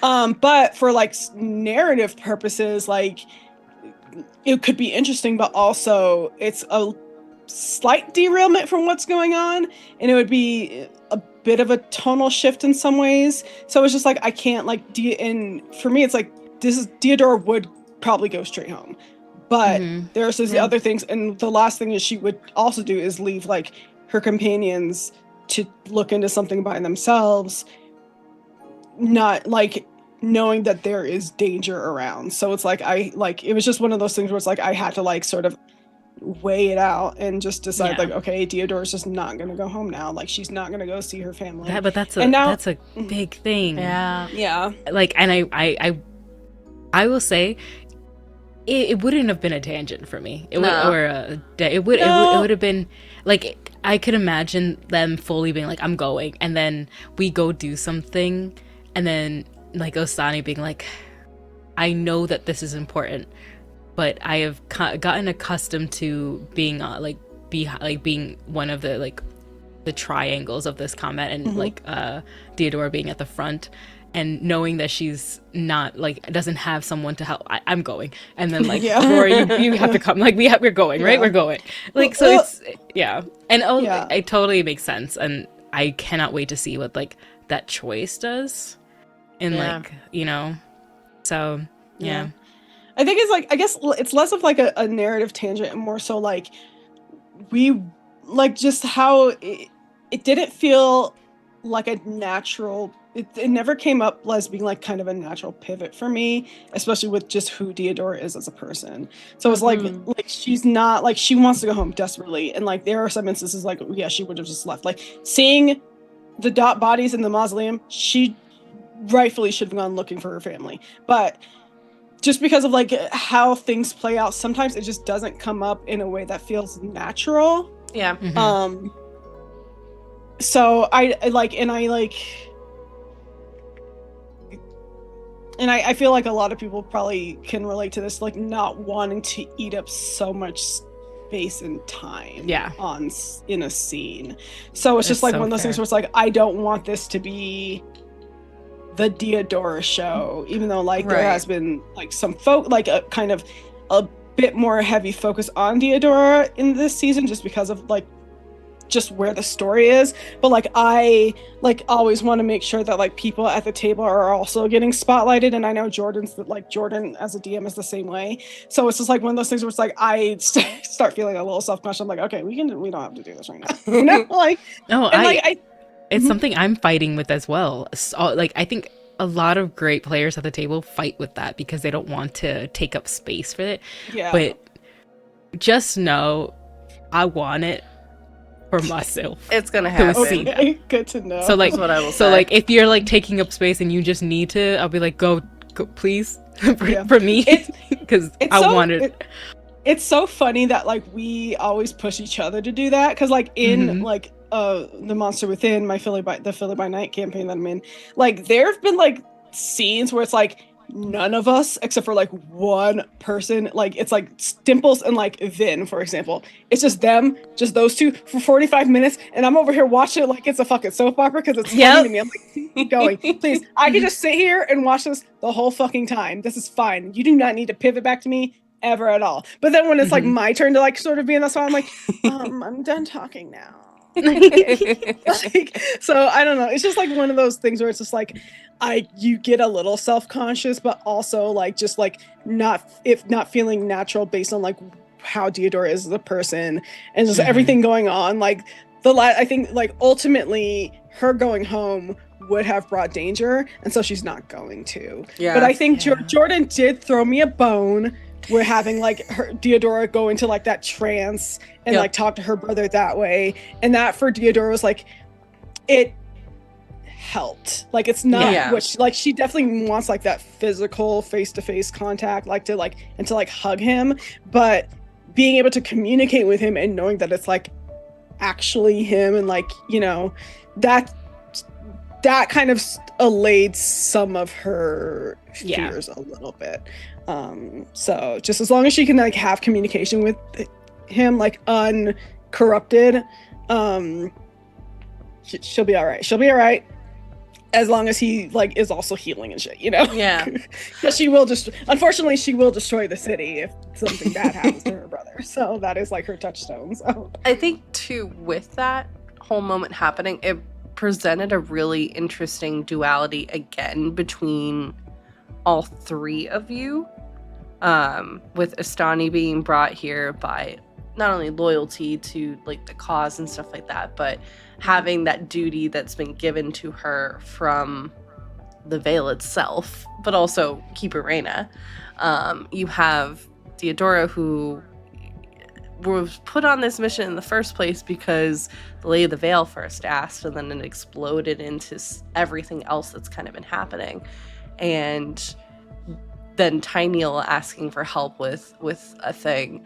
That moment of then Diodora being loyal to the group and the cause, but also then to her heart, to her home, to her tribe. And then obviously everything that's going on with Rory too. Same thing. Cause, duty, etc. And it just presented for me, because I truthfully didn't know. I was like, we could go back. There will be consequences, but there will, like, you could go back. I'm not gonna like take that away from you, because I think that's just ugh. Yeah, but I know what's going on in your sick little mind, Jordan, and I wasn't gonna risk it, okay? It's not my mind, it's the society's mind. Your sick little mind, Jordan. You are the one creating the story, bitch. Listen, I'm laying out the pieces, and then it is literally like dominoes falling into place on what you all do and what everyone else does. You're that Eric Andre meme where he shoots Hannibal Buress and it's like, oh my god, who did that? That's you right now.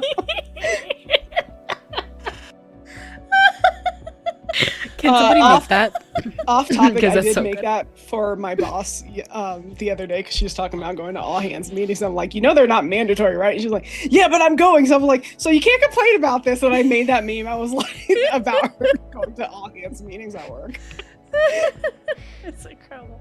But it, like I said, it presented a cool moment with that, but also then, since we've been diving into Shift Weave a bit more, and Shift Weave, as we found out in a prior season, you can find that line within dreams to do that. I was like, well, I am sure daydreaming happens. We all do it.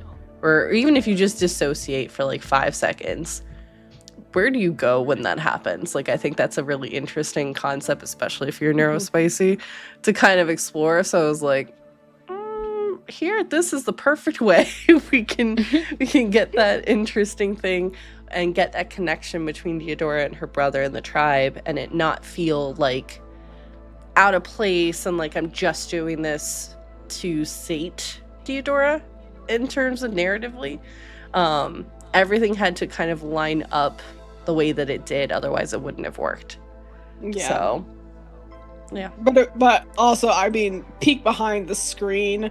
Like literally up until that point, literally after every session, I was like, Theodora needs to go home. Yep. So like, if we can just make, and then like something, and then the next session something would fucking happen. It's like, okay, we're not doing that. Okay, that's fine. And not in like a critical sort of like, okay, No.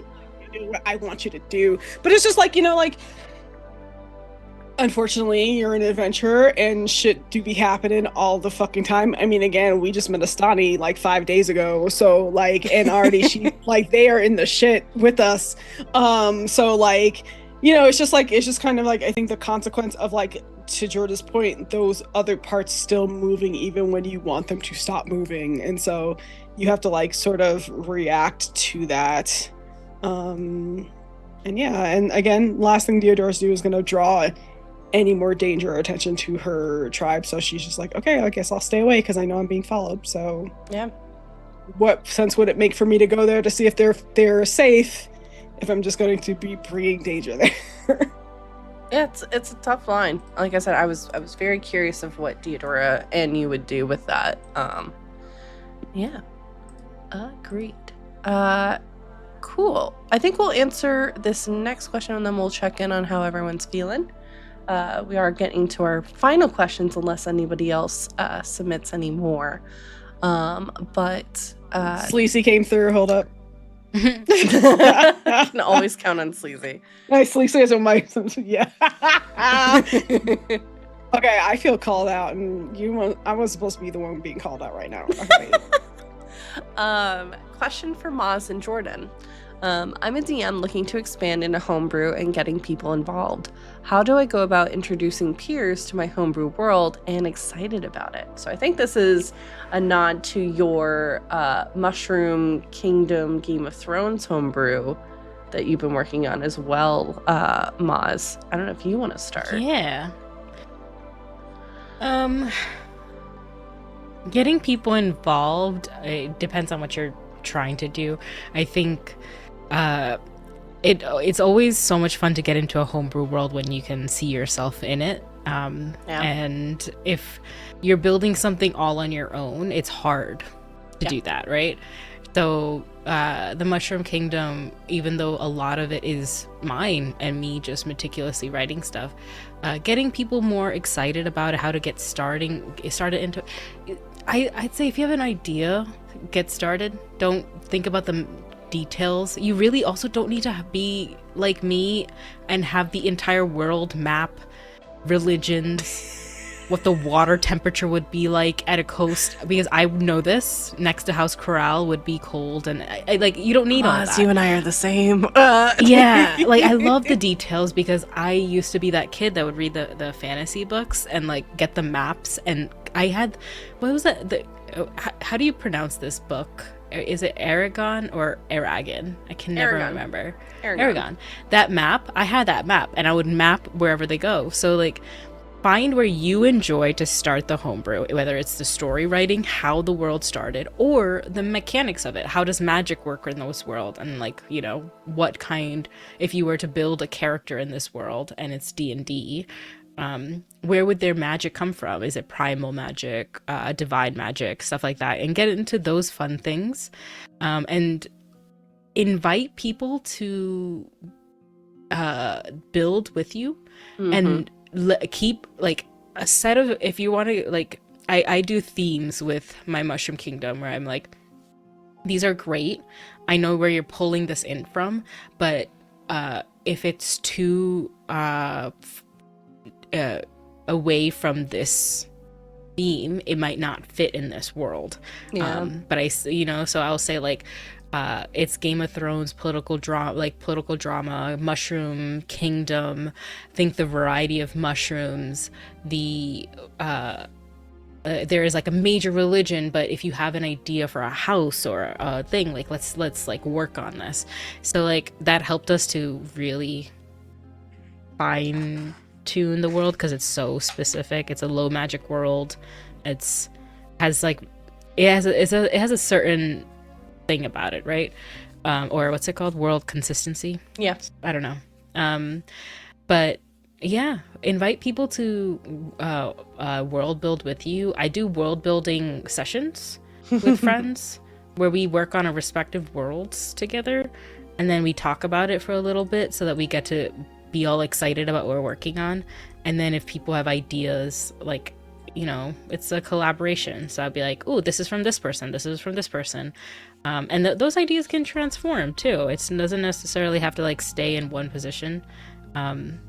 It depends on how you're introducing it, but excited about it means that they have to be included too. That's 100%. Like, I love Ampistrano, but the entire time I watched it from first to now this season, all I kept thinking about was like, where would I be? Yep. What character would I make in it? And that's just a reality. Like, everybody wants to play in all these worlds, so if you're seeing it from that scope, they'll be excited about it. If I can tack onto that, even though I wasn't asked this question, fucking rude. Like, holy shit. Like, Jordan's not the only person out here doing fucking world building for Ampistrano, bro. Like, no, but to tack onto that, and to Mozz's point, like, collaboration really is like the best way to get like your players involved into the world. I would say, like, once you have like an idea of like your setting and stuff, like maybe send them like a primer, like what the world is like. Like, different, like, and again, it doesn't have to be like in depth. Like, you don't need to know like the government structure of every major city, or like where, or like what country provides which resources. Like, you don't need to get that granular with it, but it's just like showing them like a map, maybe like a kind of like a quick drawn map, giving them like a breakdown of like, here are the different regions, things like that, and then like asking them like, hey, like, what do you want out of like playing in this world? Like, and I think that kind of helps too, because that's what Jordan did. Like, Jordan asked like, what kind of story do you want to tell? And then from there, you can help your player inform what kind of character they're creating, where they're from, things like that. Like, just help build upon their backstory. And I think like for a homebrew thing, like, I mean, the good thing about homebrew is like, you don't have to have everything set in stone from the jump. Like, you can continue to build on it as you are playing the game.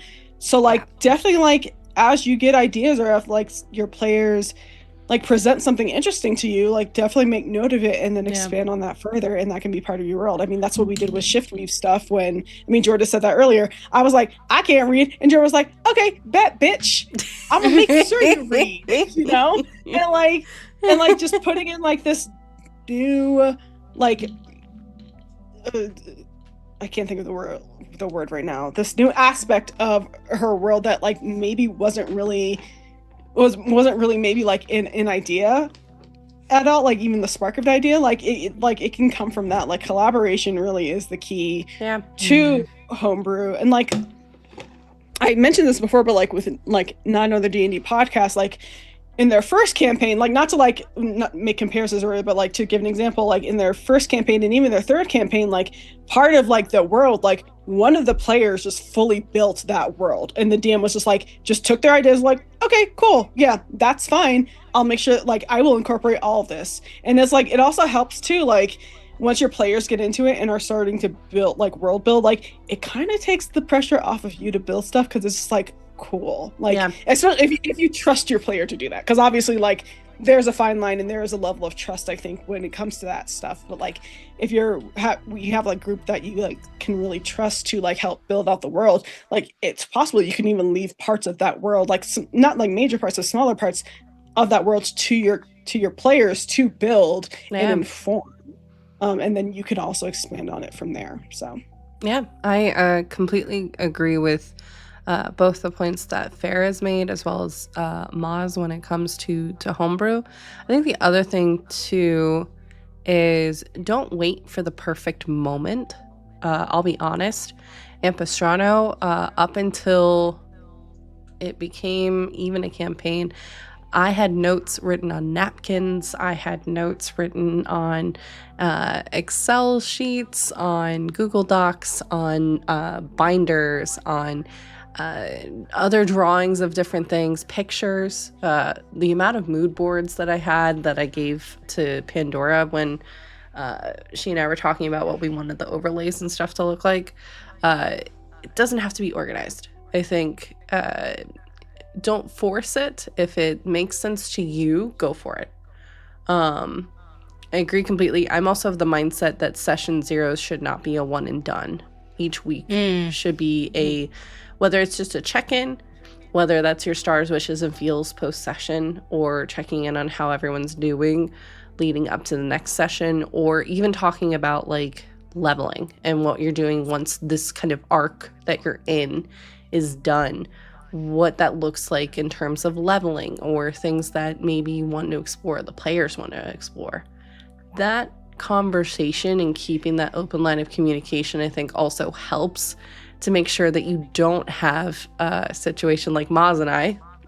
Same, I know the temperature of the ocean right now in Jorix. I know the temperature and what it's like in Illipin right now with the river. I know all of those things, but that's because, one, I've spent a lot of time with the world, and two, that's just what I gravitated towards.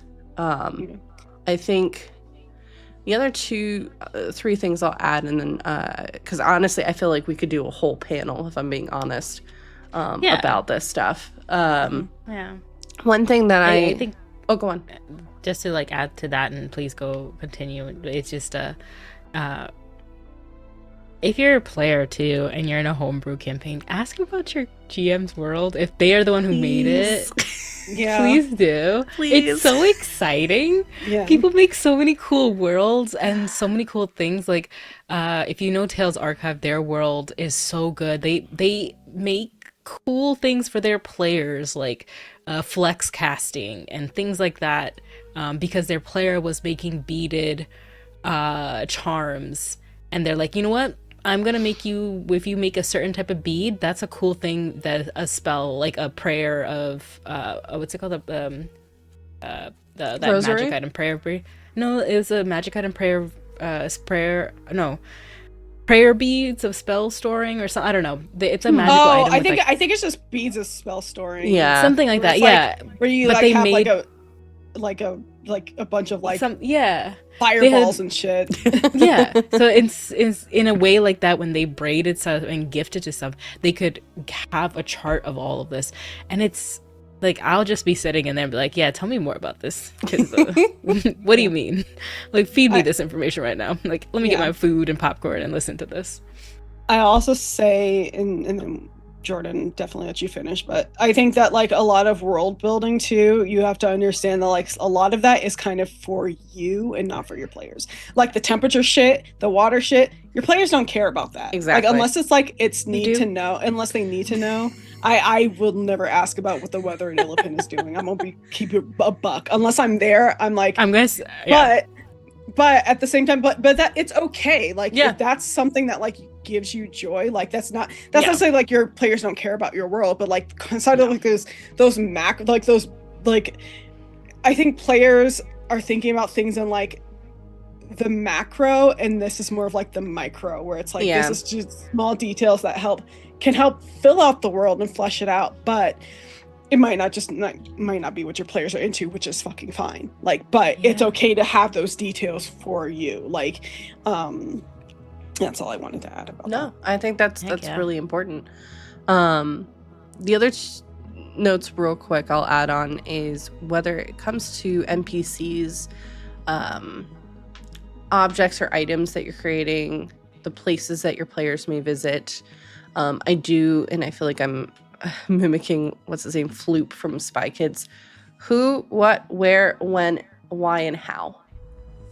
I think answering those questions is really important, big and small scale. If you're looking at a place in the desert, how did that come to be? What was here? Who lives here? Why do they live here? Answering those questions, I think, helps. I think also, sorry, Salem is being a menace right now. And I said this, I think, in our last Q&A too. It is so important. Don't worry about trying to be like everybody else. Don't worry about trying to fit some kind of cookie cutter mold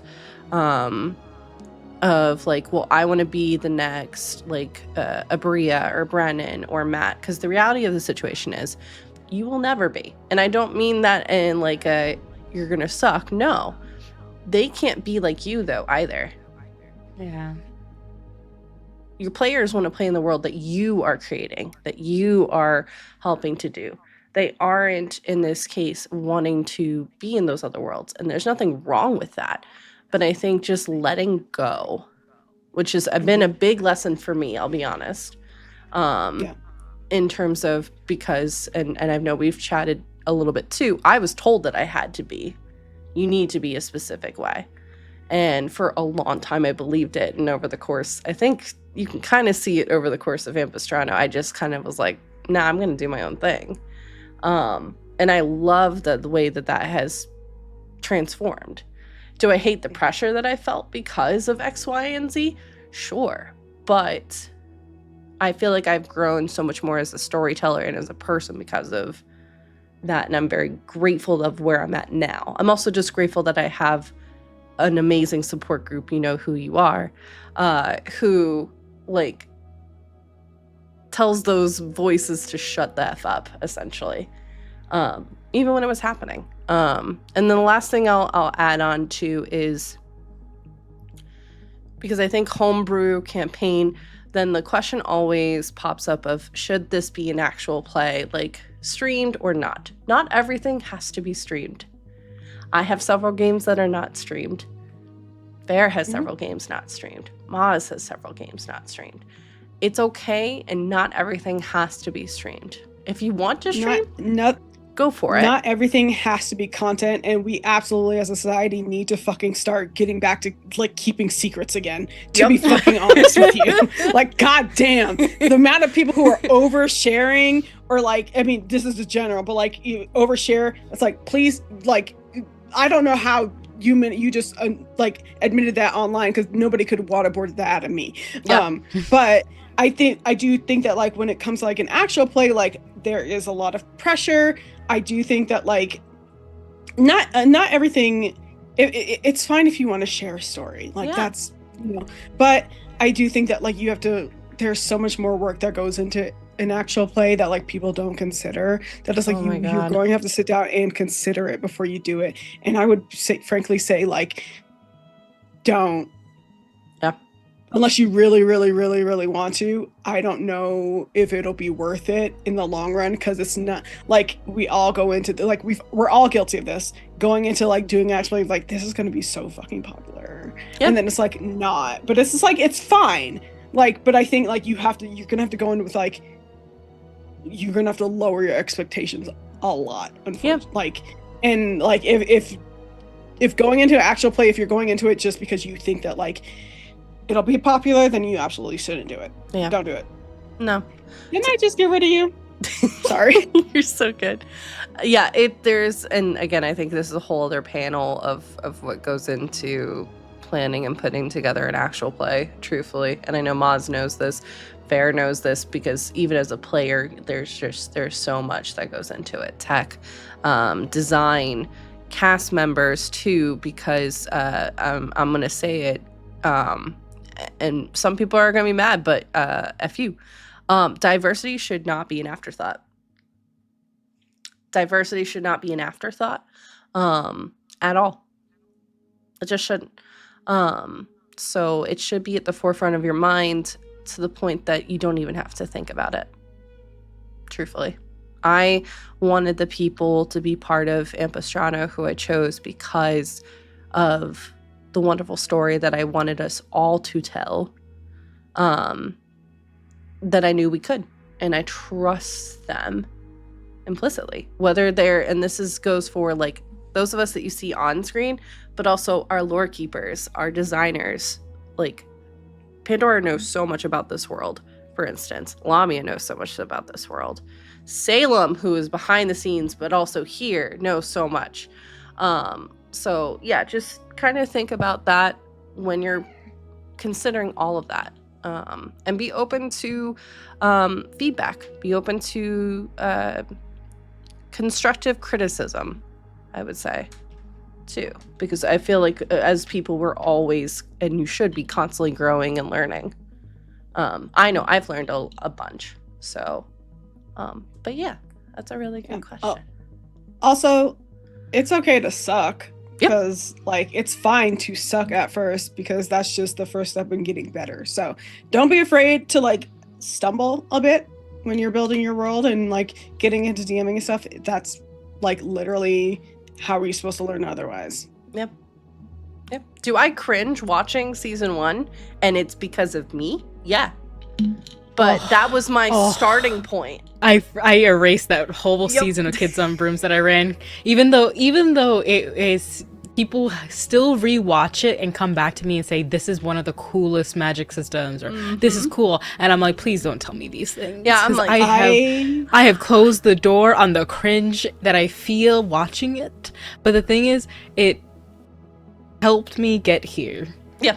But I'm not ever opening that closet right now. Yeah, I don't watch a single thing that I've been in ever. So, because that's just, that's how I protect my very fragile mental health. Yeah, listen, do what you gotta do. But yeah, no, season 1, as much as I love it, because that was our starting point, I still, that monologue, the opening monologue, is one of my favorites we've ever done. The twists of season 1, so good. But there was just, we had our training wheels on of learning how we wanted to do things and stuff.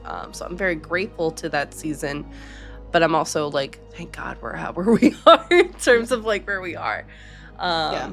So we do need to get back to me just being able to solve a puzzle by breaking a door. I'm just going to be very honest. I mean, with you opened the door. Because 90% of the time, I'm just like, oh, I just want to break this. I mean, you solved the puzzle last week, no problem. You just opened a door. But my first thought was to smash the mirror. No joke. I was like, I'm going to break this.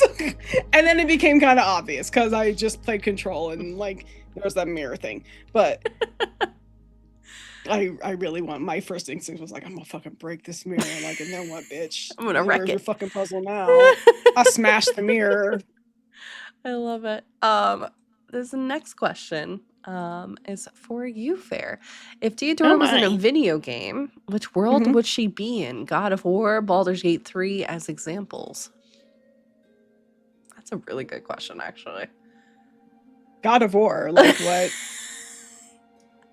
No other game? I mean, I feel like it's kind of easy to say Baldur's Gate 3, but like really, I feel like just who she is as a character, I see her more as being part of like a God of War, like, you know, just in terms of like and like I'm talking about like recent God of War, not like OG God of War, because no. Maybe no, I don't want to say fucking. It's God of War first, and then potentially Witcher. I could see that. That was the other game I was thinking of, if I'm going to be honest. Just like that, just the vibe I think kind of fits, like sort of like somebody who's like human or like presents as human but is actually kind of slightly like a monster, but like a sympathetic one or empathetic one, because like that's a big part of just The Witcher in general, is like having all like these people who are being discriminated because they're monsters, but they are very empathetic and really like the humans are the real monsters. So I guess you're being in Witcher. That's kind of it. Like, I mean, obviously Baldur's Gate but that's kind of easy because that's literally like the lore. Yeah. You know, I like it. That's just kind of Baldur's Gate 3 is like first thought, in my opinion. But I feel like God of War for sure, just like with the Norse mythology and like the wolves and like everything. I do think that she could fit in there as being like a Valkyrie. Yeah, maybe. But like the not one of Odin's Valkyries. No. He's No. But you know, there's like, no way. Like, yeah. if they even were Odin's, it would be a Valkyrie that broke away. Yeah, there's literally no fucking way that Diodora is like works for Odin and is like is not telling him. Every time he makes a speech, there's like, just one in the background like, what the fuck? Yeah, I feel and like then I get immediately get murdered, but then I come back because it's fucking Valhalla. So it's fine. Having like a Zariel moment of like, well, fuck you, angels, I'm out. Mm-hmm. Yeah, well, fuck you, and that bitch you with. So no Diodora in Dragon Age, no. Maybe there's not really like shifter people that I've come across anyway in Dragon Age. I still would want her to have that aspect to her. I'd say probably the plane jumpers would probably be the closest. I don't know what the fuck that is. Balara? The veil jumpers? Oh, you use a plane jumper. I know, it took me a minute to correct. That? The veil jumpers. Because it's been a minute since I've played. I'd say that's probably the closest. The closest, but I still want her, like, a part of her identity is being a shifter, and for what I've seen so far, in the 2 games I've played, well, 1.5, because I'm not finished with what's it called, Inquisition. Probably not even half finished, let's be honest, but I haven't seen any, and I do think that's kind of part of her identity. And I also just don't think there's like an aspect of Dragon Age that really like fits with shifters. Yeah. Without it being like extremely fucking racist, and I don't want to deal with that. Yeah. Like I put her in Witcher. That should be enough for y'all. That's the most racism I'm gonna be dealing with in my fantasy. So, not gonna mention your idea. What idea? Sleazy. No, you're Sleazy, just say it. Just say it, Sleazy. Yeah, I'm gonna be honest. What's when people up? do that, I'm like, just say it. Just like, fucking you say just want to it. say it. Like, just go for it. Cause you're just in the chat stirring shit. Like, what's up? Just say it, bro. It's a spoiler. It's a spoiler. A spoiler for what? Is it a spoiler for something I care about?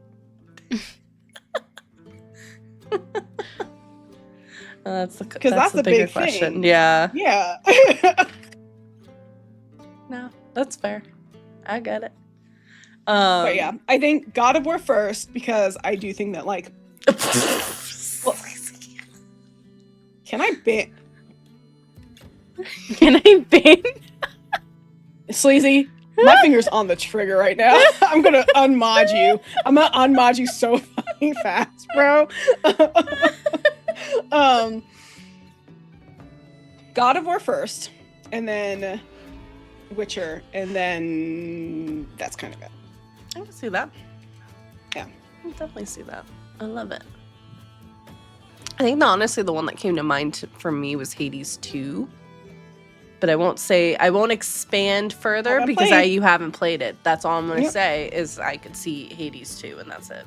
So I guess in like just the Hades, the world in general, I could see her being in there like as like vibing with Nyx. Like vibing with Nyx, or even being like part of like Elysium where like in the stadium. Yeah. Or it'll make sense in why I specified with Hades 2 is all I will say, because again I wanted to avoid spoilers for you, but did that pop up when we were playing it. I was like, I could see Deodora living here. I'm not even gonna lie. Like, Yeah. vibing here. Yeah. Yeah. Just, and then, you know, just fucking shit up hooking where with she me. wants to. Hooking up with Megara. I mean, you might. I'm not gonna say anything else. Yep. Yep. This next question goes for. And Ostani would be in. Yeah. Hold on. Ostani, where would you be? No, say it. Yeah, seriously, where would you be?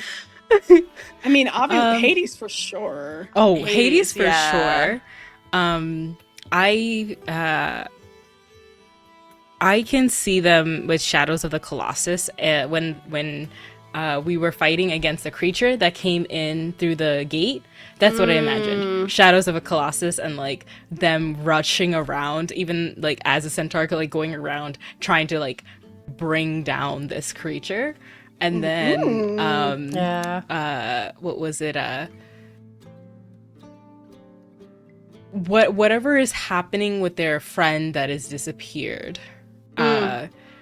It feels like, if you ever heard of Hellblade: Senua's Sacrifice, it's where she dives into a world, like it's the like she goes into hell to try and find that soul, like yeah, like of course Spiritfarer, because that was the influence, but those two were like big ones that I was like, oh, I could see them, like if they were ever trapped in the shift wave and the shift weave or something, like trapped in that area where all these monsters are coming in, they would be rushing around, bringing them down with like their spirit guardians, like and Shadows of the Colossus was a huge one. But you know, thank you for asking. I could also see you both in Final Fantasy, if I'm gonna be real, in the Final Fantasy universe. Never really played Final Fantasy, so can't really say. I could see in like a humanoid version of Astani. I feel like I can see Astani being in Expedition 33. Yeah. I could see Deodora though too. I'm gonna be so for real. Like instead of like what comes to mind is for like Astani kind of having like CL's moves with the tarot, with your bells. Yes. Honestly, and then with Deodora, what comes to mind is Lune with stains, but it's shift weave and like the phases of the moon. I feel like they're both CL. Yeah, because they both Lune, are. I can't justify Lune because Lune is more like wizard, and it's just like Deodora's like, fuck magic users, except for my friends and the ones who help me. But like so far, you like just in Ampistrano, Jordan has not made a great case for spellcasters in Deodora's eyes, because like it's now to the point where like I was joking, but she's so fucking serious. She's like, I'm gonna start chopping off hands so you can't do fucking spells. And like, oh, you don't need somatic components. That's fine. I'll take your head too. Try to cast a spell without a head, bitch. It's because I struggle with magic users. I'm going to be so for real. I've talked about it before, so I struggle. No, that's a good question. Moving on. Question for Mozz and Fair. In the mausoleum, Astani did a small ceremony to honor two of Deodora's friends and laying them to rest. What did that mean to the both of you? Having playing a role in such a pivotal moment, truthfully.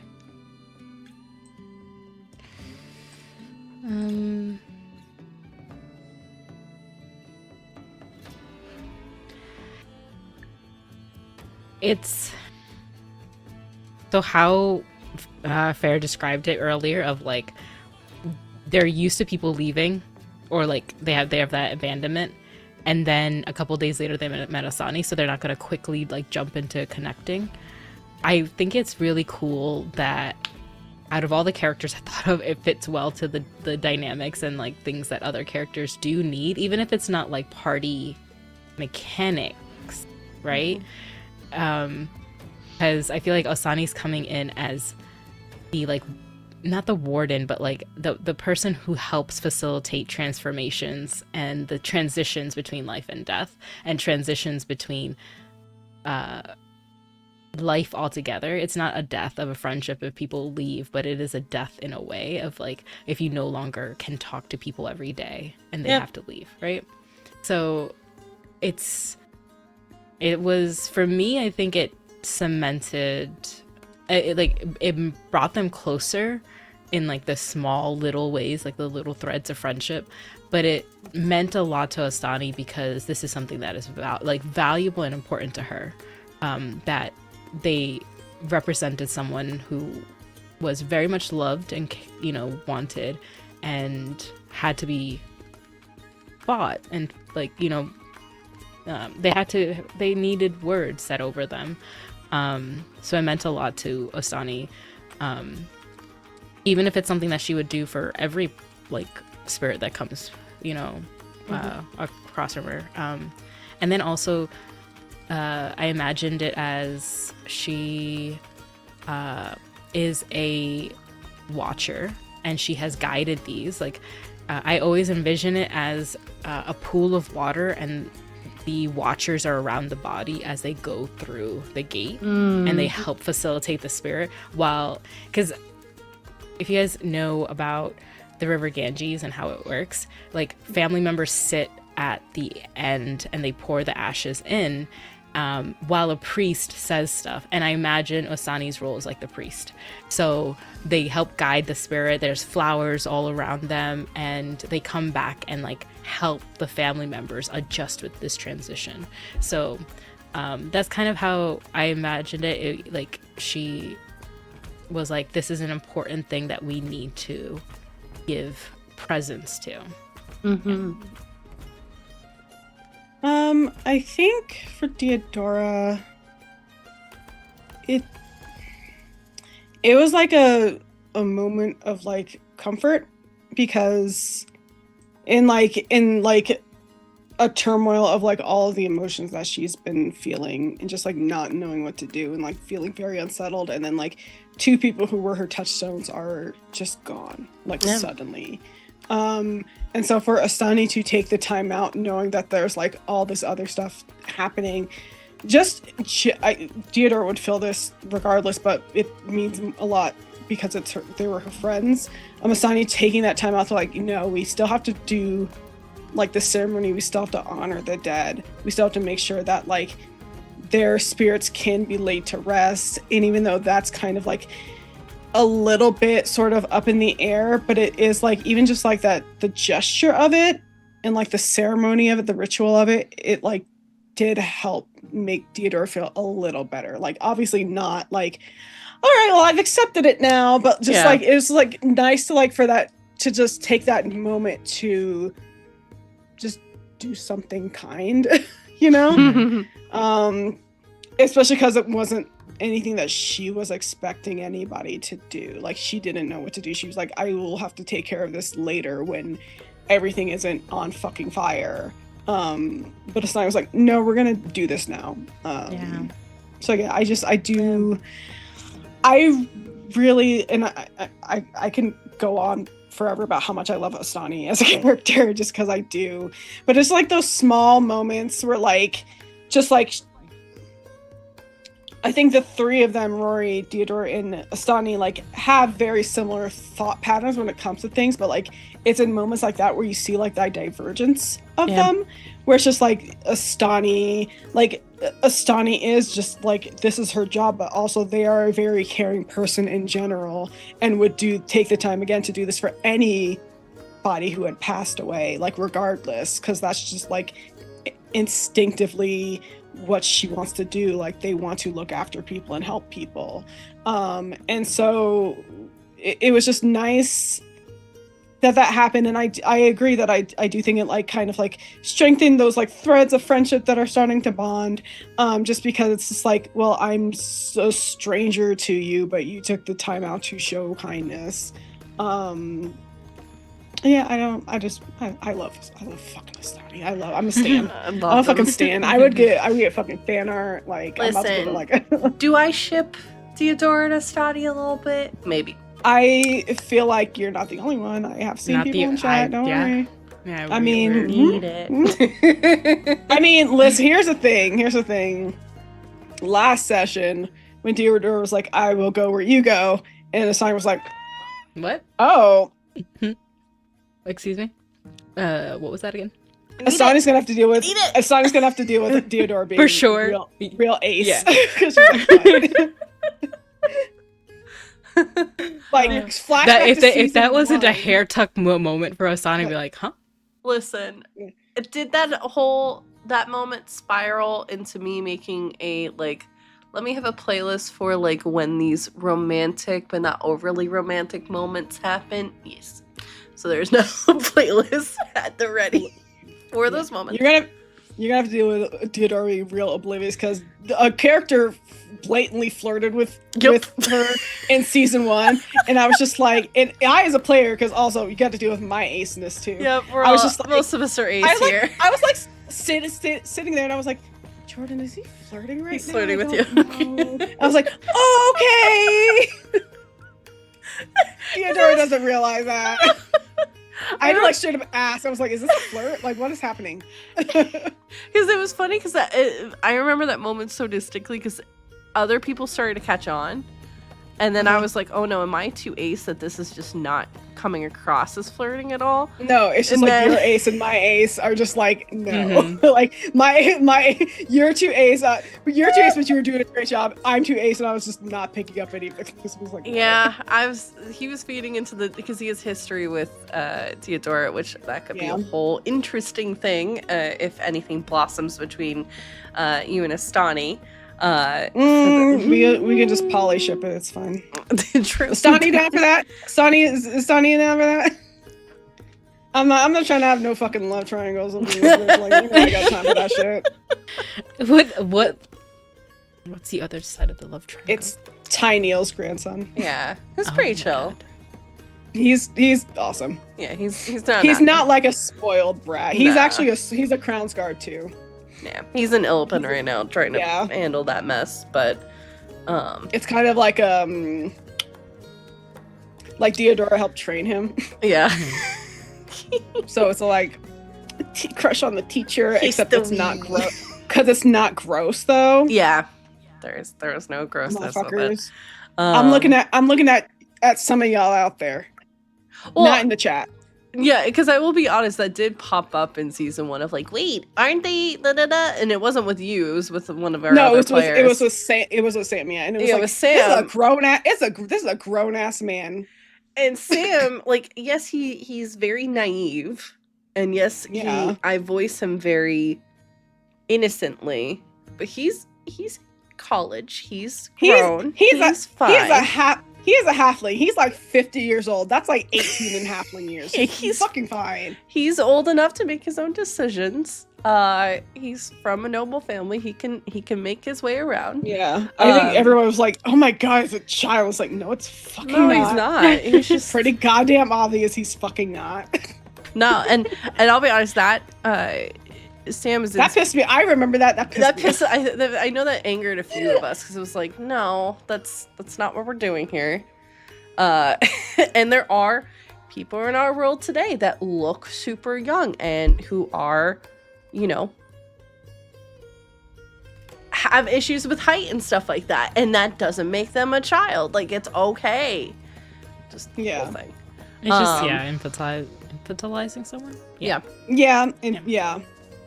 And he's grown. He can make his own decisions. And the other thing too, from behind the scenes, we were doing check-ins of like, hey, is everyone okay with this? Like, because there was flirtation. There was not, like, it didn't progress, but like there was flirtation that was happening. And I think again, that's another important thing of like, hey, checking and making sure everyone's okay with it at the table. But like, yeah, that was a whole thing that popped up. Oh, season 1. Yeah. Oh my god. I forgot about that, and then you brought it up. I'm like, ooh, I'm mad all over again. Good. But no, Gregory's chill. What's his Gregory? Yeah, Gregory's chill. Yeah, he's pretty chill. Question was He's a little shit. Just kidding, but in a lovable way. trying tries to come to your rescue when you don't need it in the best way possible. Our next question comes from Sphinx as we enter our, I think, final 3 questions for today. What does your character's perfect day look like? What would your character describe as having been their perfect day? And for me, pick an NPC you wish to answer this question. Oh, I can't. I have 2 that are in my head right now. I'm going to be on. Well, now 3 because I was just talking about Sam. But I could do Hyacinth or Benji, but I'm going to go after one of you go. I need to think about it. Really good question, Sphinx, by the way. Yeah. Character's perfect day look like. I think for Diodora, it would just be like no adventures, no fighting, literally just sort of like kind of how she used to hang out when she was with her tribe.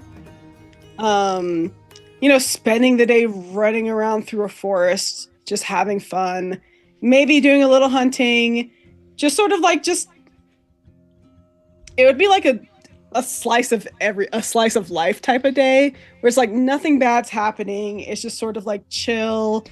You take a nap in the afternoon and like a patch of sunlight, go fishing, do some hunting, like wrestle with like friends, playfully, just hanging out. Like you would just be hanging out and being in nature. I love that. And knowing that like she can like run home and either sleep in her bed in their like tent or like sleep underneath the stars and like point out constellations and shit. I love that. I want that for Theodora so badly. This is so hard. But it's like, because I know it's not hard because I know what she would do, and it's very detailed. So it would start early in the morning for the sunrise ceremonies. I don't think they all participate in the sunrise. Was it sunrise or sunset? I believe. It was sunrise. Yeah. So they would be awake early in the morning. They would have a simple breakfast, possibly something that the temple like provides, the district provides, and check in on like certain fledglings, get the other watchers in line, make sure they're okay, they're ready, suited for this. She is going to help them, lead them if Keeper Reina is not there. So they're always working on the idea that they're on their own in those situations, right? So they can be well prepared, armored up, like maybe any last rites for anyone if anything does reach the walls, dealing with that. Of course, team camaraderie and like making sure that everyone's good. Then she would, I think of it as like certain areas of the temple district that can be for contemplation, like a quiet, pretty much the quietness of a chapel, kind of that aura, that energy where you can light candles would exist. So where you could give back to the lady, where she would talk to them, see if she is on the right path, like keep communing with them, like a pretty much introspection and like reflection time. She'll get a late breakfast, possibly something very delicate. I'm thinking like apricots. Ooh. And like a little bit of nuts, fig. She's like, we're going to do this easily. Go back to the rooms, get Sakali, walk around the grounds, train with him, and that means nothing really in the world of Theodora. In a world without Theodora, that means nothing. No, training is you're doing such a good job, sweetie. Oh my god, you did outside. Good job, Tree. Yes. Now let's go back and nap. Had to make sure that he didn't look up when I said that. Mm-hmm. Yeah. Oh, Biscuit. It's 5. He's so cute. I love you. The baby. Didn't I call it? You did. You did. Look at him being so patient. Oh my god. He's so patient. Like, his little ears. His little. Okay, but his little socks. Stop it. He's has a 1 ankle sock and 1 crew sock, and I love it. I know. Mom, I adore you. I love food. It's not even his dinner time. He's just like here to be like, let's go hang out now. This is clearly I've slept all Salem day. does the same thing. Same thing. Just with saw Sakali. it. That was him, like being like, "Can we Yeah. go hang out now, please?" Yeah. Same thing with Sakali. Do all like, hang out with them, practice with the fledglings, work with the keepers to like manage certain things. If she has time that day, she would have put in time from the district to go back to her community like area, which is like a part of the city or like outside of the city a little bit that feels like Nev's like walk down to like a very bustling market, and everyone just being like, "Oh, you grew. Remember when I held you when you were a baby?" And as she like, Asani's like, "No, I don't. I no." Like it's Also, like that kind of vibe. Also, of, how like, do you hold a centaur baby? Like, how do you hold a foal? Yeah, it was. That's the same thought that she would think. Legs just up in the air like this. Yeah, and just like that auntie kind of feeling of like, I knew you when you were a baby, remember? And just like, I don't know who you are.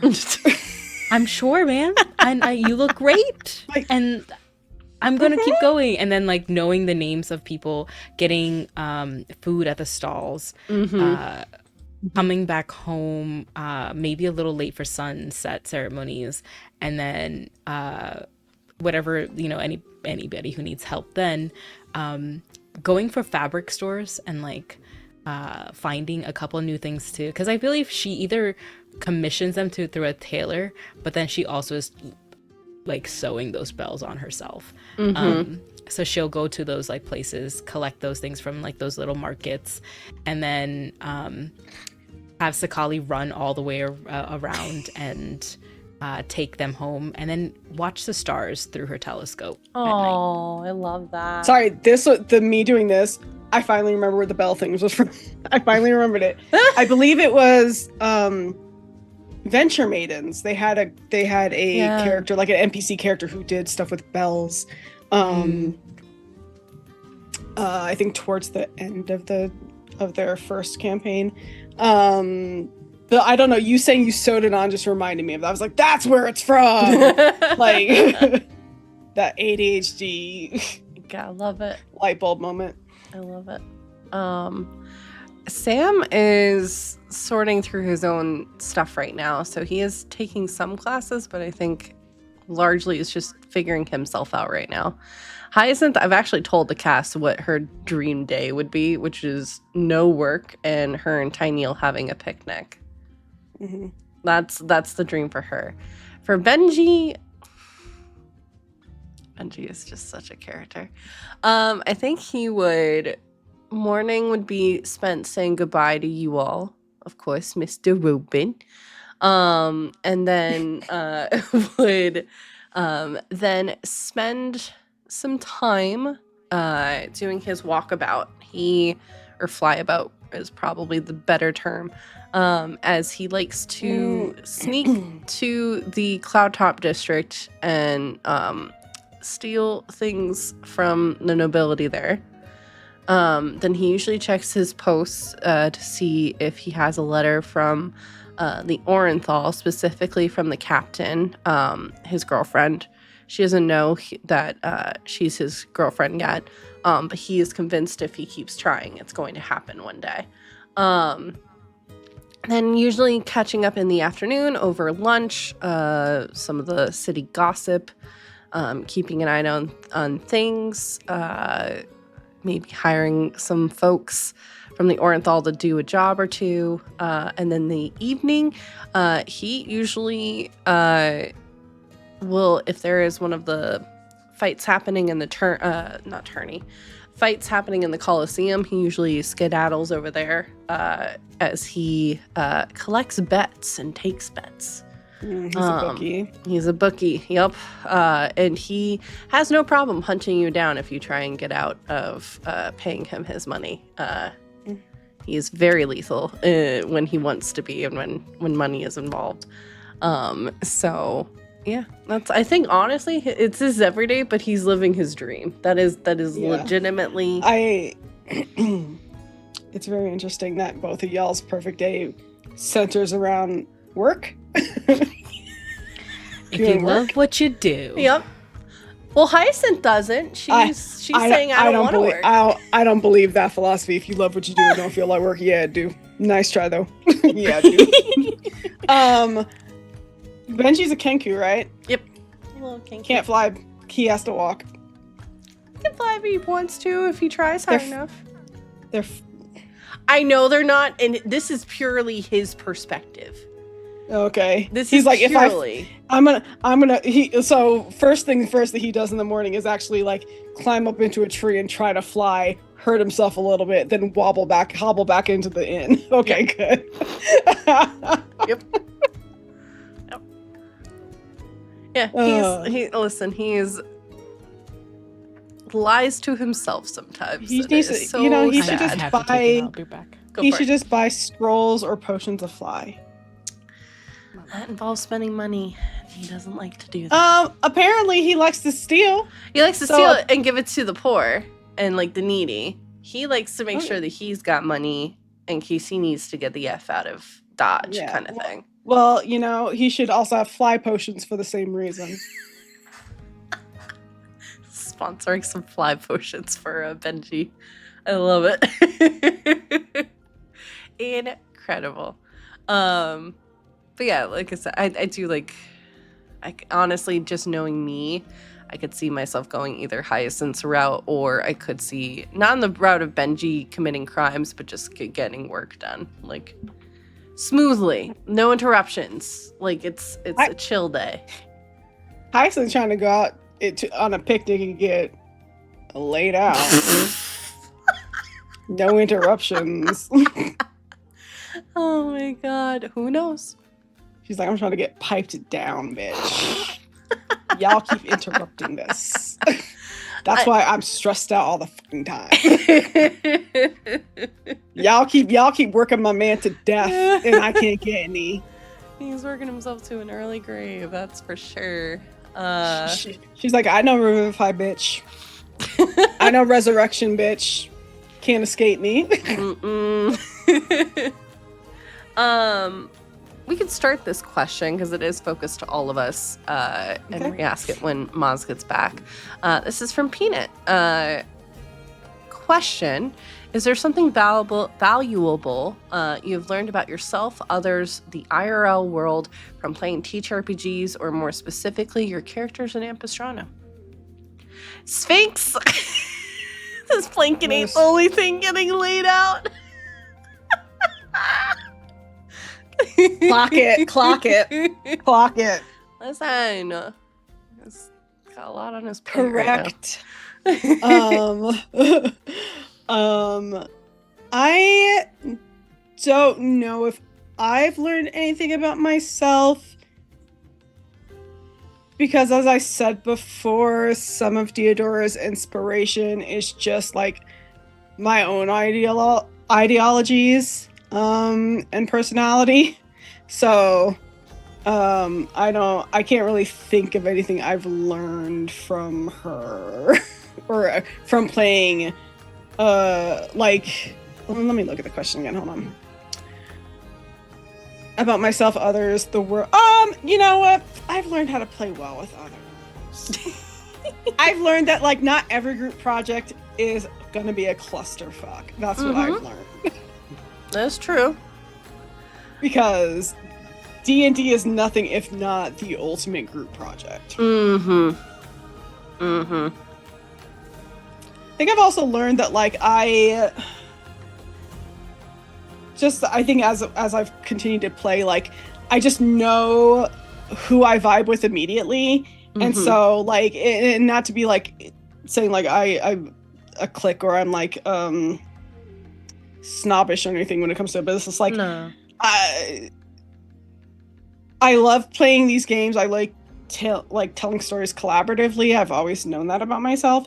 But like, it's one of those things where you find your people to play this game with, it is like, once you find like that group, it makes the games so much more fun, so much more just impactful, because there's like a level of trust that you don't have to spell it out after the first time. That's why like I think like you guys, if you've ever been in like see me in other games, I tend to play with kind of the same people a lot, just because like there's just that inherent trust there. And like I think games like this, especially when you're dealing with heavy topics, do rely on a lot of trust, and you have to be like in just understanding like what you will and will not put up with is something I think like I've always known what I would have put up with, but like not so much in like this sort of space. And so it's like as I've played more of it, that has sort of like helped me set my boundaries about it. But I play with people that I don't have to set boundaries with them because they would never cross those boundaries to begin with. So like even when we're playing like horrendous fucking games like Mothership, or even like Vampire the Masquerade, which deals with like a lot of personal, political, and like just general horror, and does get into like sort of like really heavy themes. Like I play with people who like I know I don't have to worry about them breaking or like going over like my hard lines, because they would never do that to begin with. I think that like I think playing this game and being this space like helps you find those people. So I agree. I think for me, I've talked about it obviously a little bit, but I feel like as a storyteller I've grown a lot with learning like who I am when it comes to storytelling. I've learned a lot in terms of like production and stuff too, but I think the big takeaways that I think of are what Fair mentioned of like who the people are in my corner, for sure. There is a high level of trust that goes into working with each other, but also like, and I can honestly say this about everyone that has been part of, let me rephrase that. I can say this about the vast majority, that I trust myself in this world with the people that are involved with it. I do. And that's not something that I can say easily or lightly. I I have been learning about my own boundaries when it comes to things, and similar to Fair, I don't have to worry about my boundaries being tested, because like the people that need to know, and they won't go anywhere near that. I think the other big thing is just confidence. I feel like I still struggle with it. I'm not perfect. But I feel like I have learned to let go and to just be me, and that's totally okay as both like a creator and a storyteller. So and the last one is I feel like for a Pisces, I may struggle with and do go into emotions a lot. I have a hard time expressing myself, and I feel like I've gotten a little bit better through having to be other NPCs, through interactions with all of you too. And that's been a lot of fun to kind of be able to just express myself and not worry about like, oh, am I like sounding silly? Am I about to get like absolutely wrecked and stuff like that? I can say something. I might get wrecked a little bit, but like it's all in good fun. Like I'm gonna roast you, like for sure. But it's all in good fun, and it never, like I said, crosses like a line in any way, shape, or form. Or if it does, we talk about it. It's very easy to have those conversations. So, I think that's really for me, at least. Mozz? There's something valuable. There's so many things, but it's like I've been in this space for like 5 years, and I've been at tables that I should have stepped away from but didn't have the voice to. I feel that. I know the people I can trust and be around, but it's a very, very small circle where I trust and be around, can fully be myself. And also be encouraged to explore themes and things that, they know that I want to do. And it's a very small circle, but it comes from a lot of communication. And I think what I've learned about this is that if you can't find the table, you can make it. For sure. It's hard. Yeah. Very difficult. But you can. You can definitely walk away from stuff that you don't have to sit through because you think that, you know, this is the only way to be represented, or you can move your characters from table to table. It's totally fun. Mm-hmm. Yeah. And navigate or explore other themes of their character in other ways. It has built up my acting skills, my voice acting skills. A lot of my first work were GMs saying, "Hey Mozz, you have a really good voice for an NPC. I can't do femme voices really well. Can I get you to do the..." Which is really funny because one of my favorite voice actors did the spaceship on Project Hail Mary, and she is South Asian. I was out for like a space campaign. I was the voice on board pretty much for all of them. So I recorded like almost over 100 voice lines of like, "May I help you?" and like just random things and like sass and stuff like that.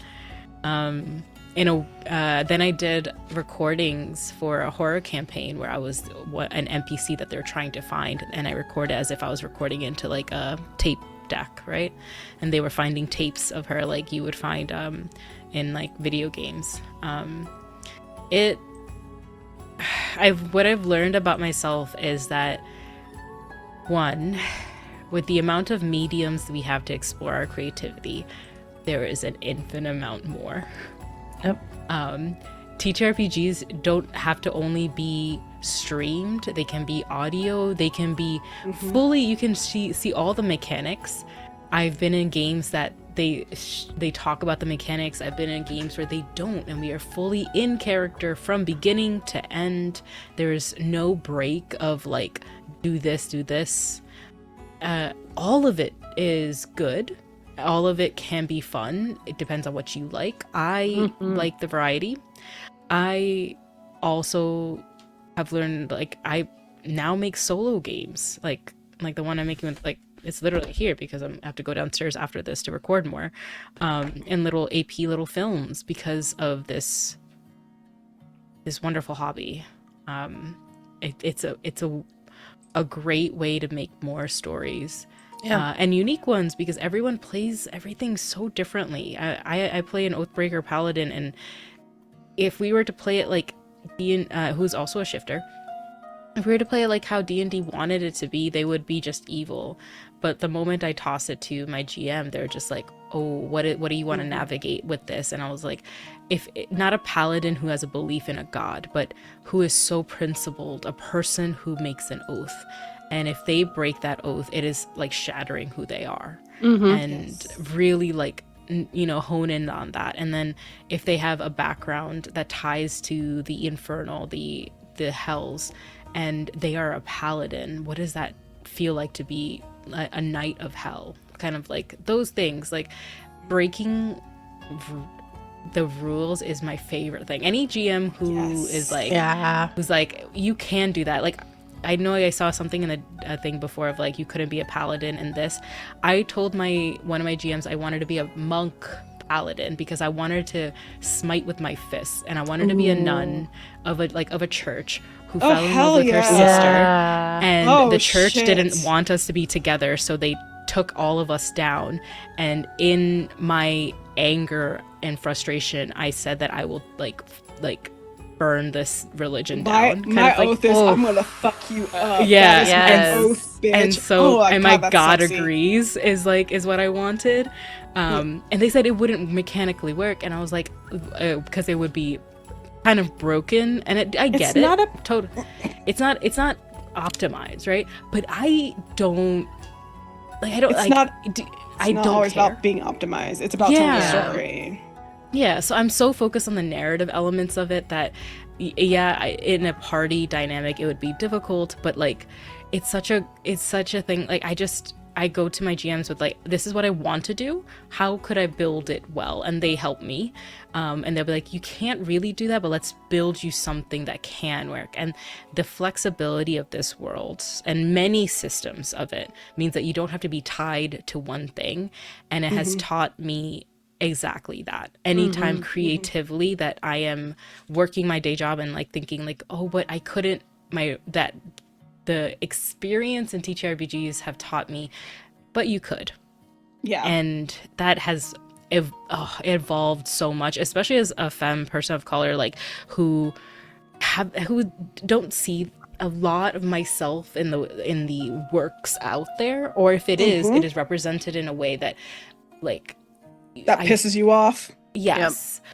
And it's like what everyone knows, Avatar: The Last Airbender, and I would love to cosplay, be part of the world, all that stuff, but we've had conversations of how like there's not really that there, but the entirety of Avatar: The Last Airbender is based on a lot of Indian theology, mythology, and story, but we're not a part of it. So it's like those kind of situations where like it's such a lovely thing to be part of. How can I make it happen? Yeah. And you can, because you can. And that's what I love about TTRPGs. It also opens up the world for more voice acting, more animation, more things in this space that are collaboratively written.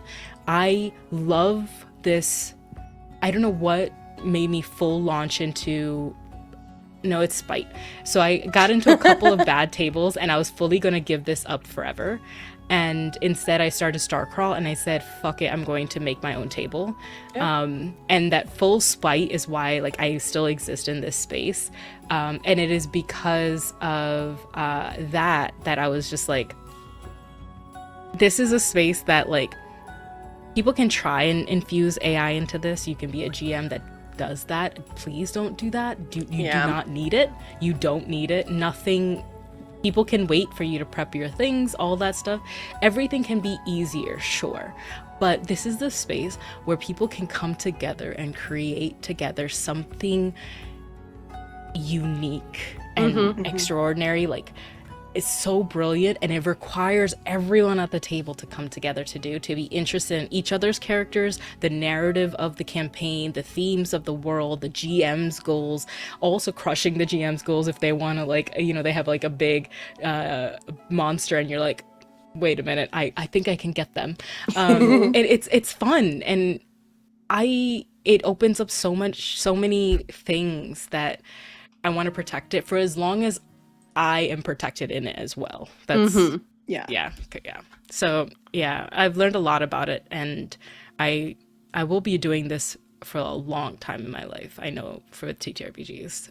I don't think I'm going to give this up for a long time. Yeah. If I can add on too, because I know we talked about it a little bit with Ferris Q&A, but that's largely how Ampistrano started, was similar bad experiences at tables. And I also I wasn't really involved in a lot of other games at that point, because again, stepping away from that which doesn't bring you joy, and where you're just not really wanted, or as we often see in the space, being used for those things too, of like, and it's my number one pet peeve of like being used for who I'm connected with versus who I am as a person. And as a recovering people pleaser, that doesn't help. That's why I said recovering. Working on How do you think she recovered, y'all?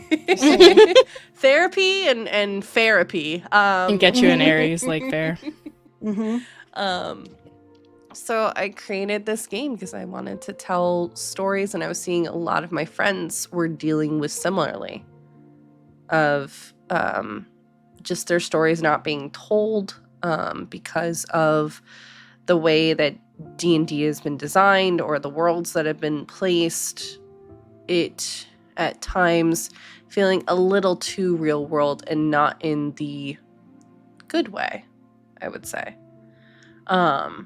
so that's where Amp started, and I wish I could say it started out of spite, because similarly, I think at that point when Amp started, I was at the point of like, this is either going to happen or I'm going to like disappear from content creation. Like this is it. Oh, same feeling.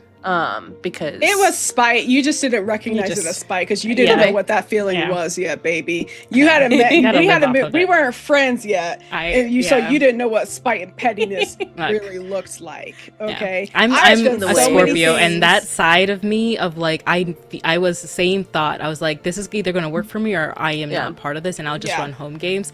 But that thought of I won't be the failure here because I tried my best. Actually, fuck these people. I'm gonna do this. I'm gonna do what I want to do. Listen, spite and pettiness those are the two reasons why I continue to persist. To be honest, not just exist, I persist because honestly, if it's just like getting one over on somebody, even just a tiny little thing, I'm like, it's okay. Maybe I'm there. Let's go. No, let's go. If someone's out there trying so hard to stop this, or like, I'm like, wow, okay, I'm gonna keep going for you. Yeah, exactly. Which is why, like, I mean, like, it's important to have like conversations about, like, you know, like diversity at the table and stuff like that. Like, not that I pay much attention to this space anymore, to be honest with you, because, like, again, I found my people. I don't really need to seek out anything else, really.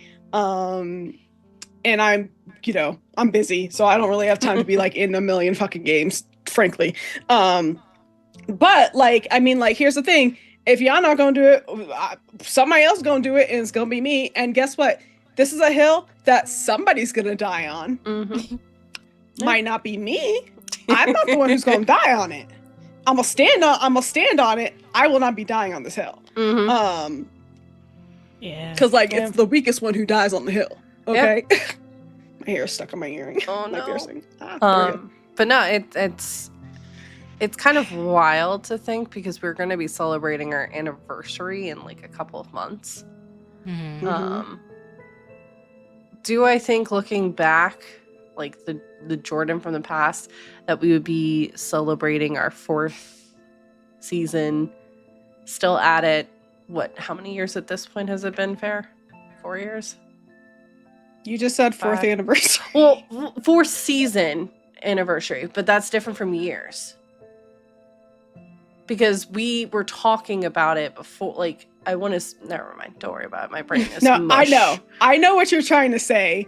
I think that we do by start date of when we did our first episode, because that's just easier to... Yeah, because it's been like longer. Because we can't really talk about like how long, like the times we were talking about out of character, because that was just us doing logistics. Logistics shit don't count, okay?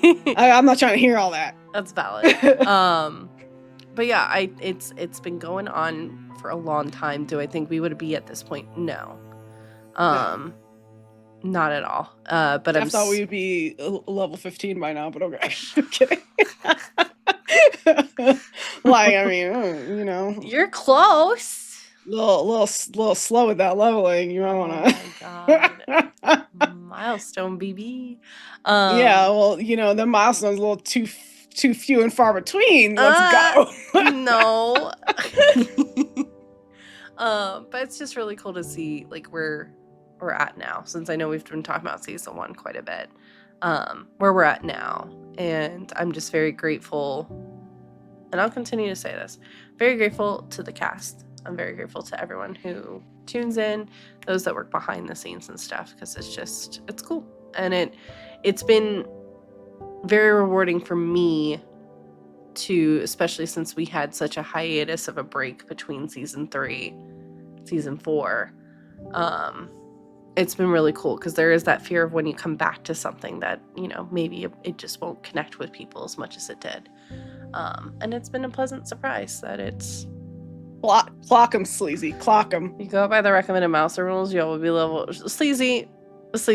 Clocked. Sleazy. Wow, sleazy. I thought we had something. Hurt. I'm gonna cry in a corner about it. But yeah, it's just very cool. I think we're on to our last question for today. Please bottle up your white tears for me. And that's where it ends today. No, I'm kidding. This is the final episode of Ampistrano. Sin, sorry about it. Question for all of us. As you enter the Museum of Bone, what are you excited and are terrified about running into in the trials ahead? Museum of, is that what it's called? Oh, I think I missed that. I was just calling it a ossuary. Yeah, it's called the Museum of Bone. Okay. I'm excited for redacted and redacted and redacted. You don't get to answer this question. You know, this can't be a question for all. Because Jordan is a question all. Because it shouldn't be though. Because Jordan is doing all the planning. Question is redacted, redacted, and redacted. So okay, I think for me, it's hard. I don't know what's in here, right? So and I don't want to speculate because I like to be surprised. I'm just excited to explore it. I'm excited to see, like, we've already kind of gotten a hint at like maybe what some of the puzzles are going to be like, with the mirror and the door. So I'm definitely like excited for more puzzles. Hopefully no puzzles that are like riddles, because I'm so bad at solving those in front of people. Like, and I will lean heavily on Deodora cannot read. I can't read. I don't know. But it's gonna be fun to do another little dungeon crawl, because we haven't had a dungeon crawl in a bit. Yeah. So I'm looking forward to just that, because that's very classic, like D&D, solving puzzles, going to rooms, maybe fighting some monsters. Mozz and I really want to fight. We ended last session with, we want to fucking fight. Yeah. Asani is ready to throw bells, bitch. Okay. Whole bells here. Yeah. Some might go get beamed in the head with a bell. Dong. Yeah. Dong. I'm not. Yeah. Everyone was like, "Is that the church?" Oh no! Someone's casting Toll the The Dead. Church of Astani. Yeah. Church of these fucking hands, bitch. Not agree. necessarily scared of anything. I'm definitely more excited about just what's down here, because I don't know. I don't know at all. So I look forward to every new session with enthusiasm, because I just want to know what's going to go on, unless it involves Jordan killing one of my character's touchstones, and then I'm not very excited, and I will end the call. I will destroy that overlay. Understood. Excited, same. I feel like we're going to be tested in the way of like combat again. So, another tight like quarters. Like, this is just, I keep forgetting this is a centaur who's just trying to fit in this world. Yep. And I think the world's trying to fit her. Yeah, I think that's the better one. And they, I think, I'm excited for like the questions that we've had, like momentum, into finding more into this world, especially how it ties into the politics of it all. Because is this our second mausoleum that we keep breaking into? What is it about us? I think this is like, we were in a mausoleum, and now these are like catacombs underneath the mausoleum. So it's like just hallways lined with bones. And now we're in like a building built of bones, or a room that's made of bones. So an ossuary, which for those of you who don't know what an ossuary is, it's basically like a church made of bones, or like a building made of bones. Which is fucking sick. And I love the aesthetic. It's nasty. But yeah. Yeah, I think finding traces of things, definitely, like Osani is, especially from the grave that they saw where the spirit was like kind of ripped from there, like there's they don't touch necromancy, or they don't touch a lot of the raise undead or move undead stuff. They have it. They always have it. They have it as part of their spells, for like or the part of their class. But it's like people are about to see the side of like it of Osari that is just like, okay, cool, you're messing with this, then great. I can mess with it too, and we can dance. That's fine. Teddy, here we go. So that's something I'm excited, but also nervous about, because that means that things can be, it can get very dangerous. Yeah. Yeah, I think, yeah. I also want to see how this connects with everything. That is so cool. Thank you for sharing that, Ver. Yeah. Oh, no problem. I think it's fucking sick. I was very happy when Pherin immediately clocked it. I was like, yes, okay, thank you. Like someone else understands. Yeah. Like, or even if you like Google, if any of you want to Google like the catacombs under Paris, because that's very much that's what I imagined. Aesthetic too. It's just bones everywhere. Go watch the movie As Above, So Below if you like horror. It's a great. It's like it's a good. I enjoy it. I won't say it's good. I'll watch it. I just don't ever want to be. It's a fun time in that space. It's not fun. Something I would yeah, choose. no. Yeah. No, never. Like claustrophobia. Yeah. But yeah. No, that's odd.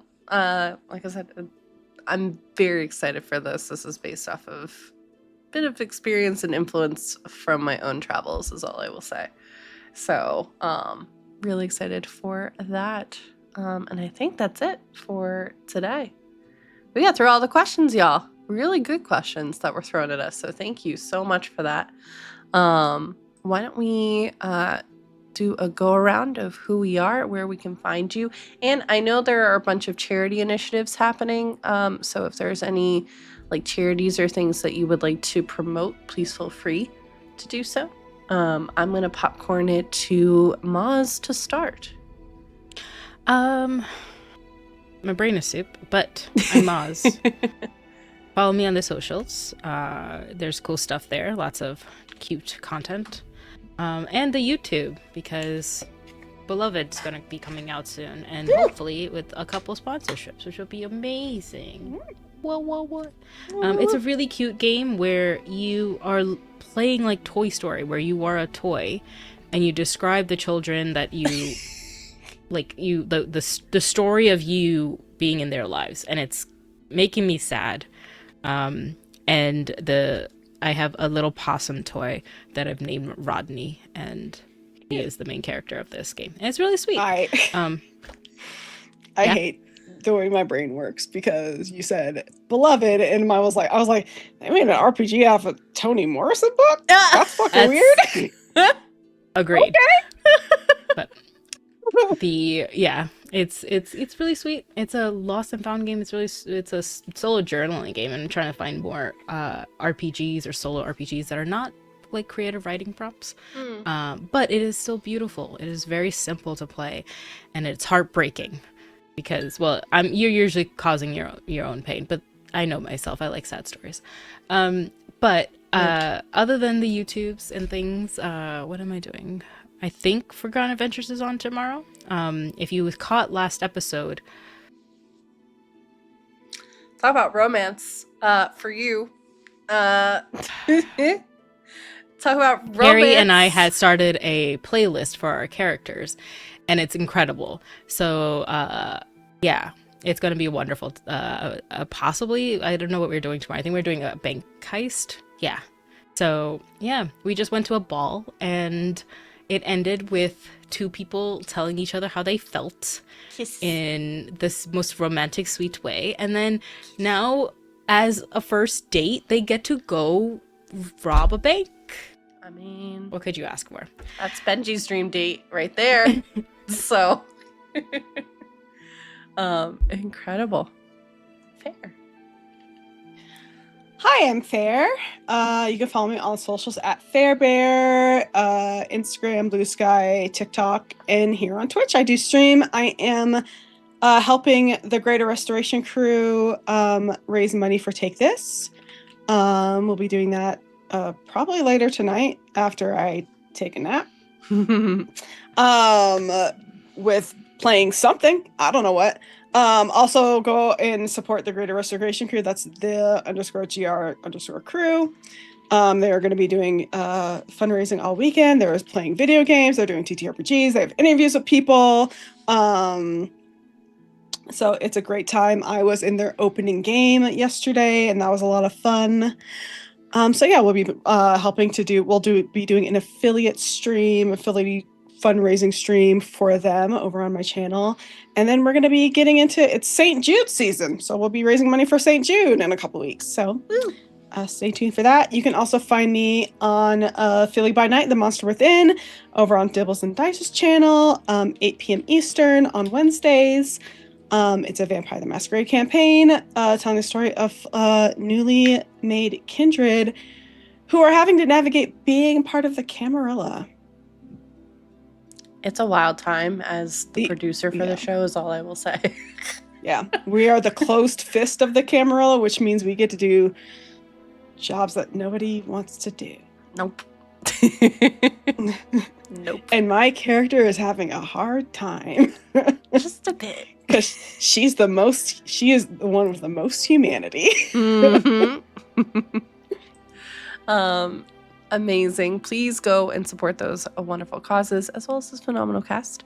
Hello everyone. I've been your storyteller and host for today, D&D Jordan Lee. I will be back here tomorrow with Dragon Age 2. So we'll be doing that, and then Banishers, Gardens, Ghosts of New Eden.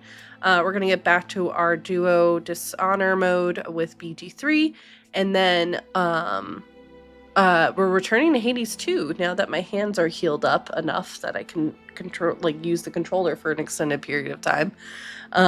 So I'm excited to get back into that since you all voted for it.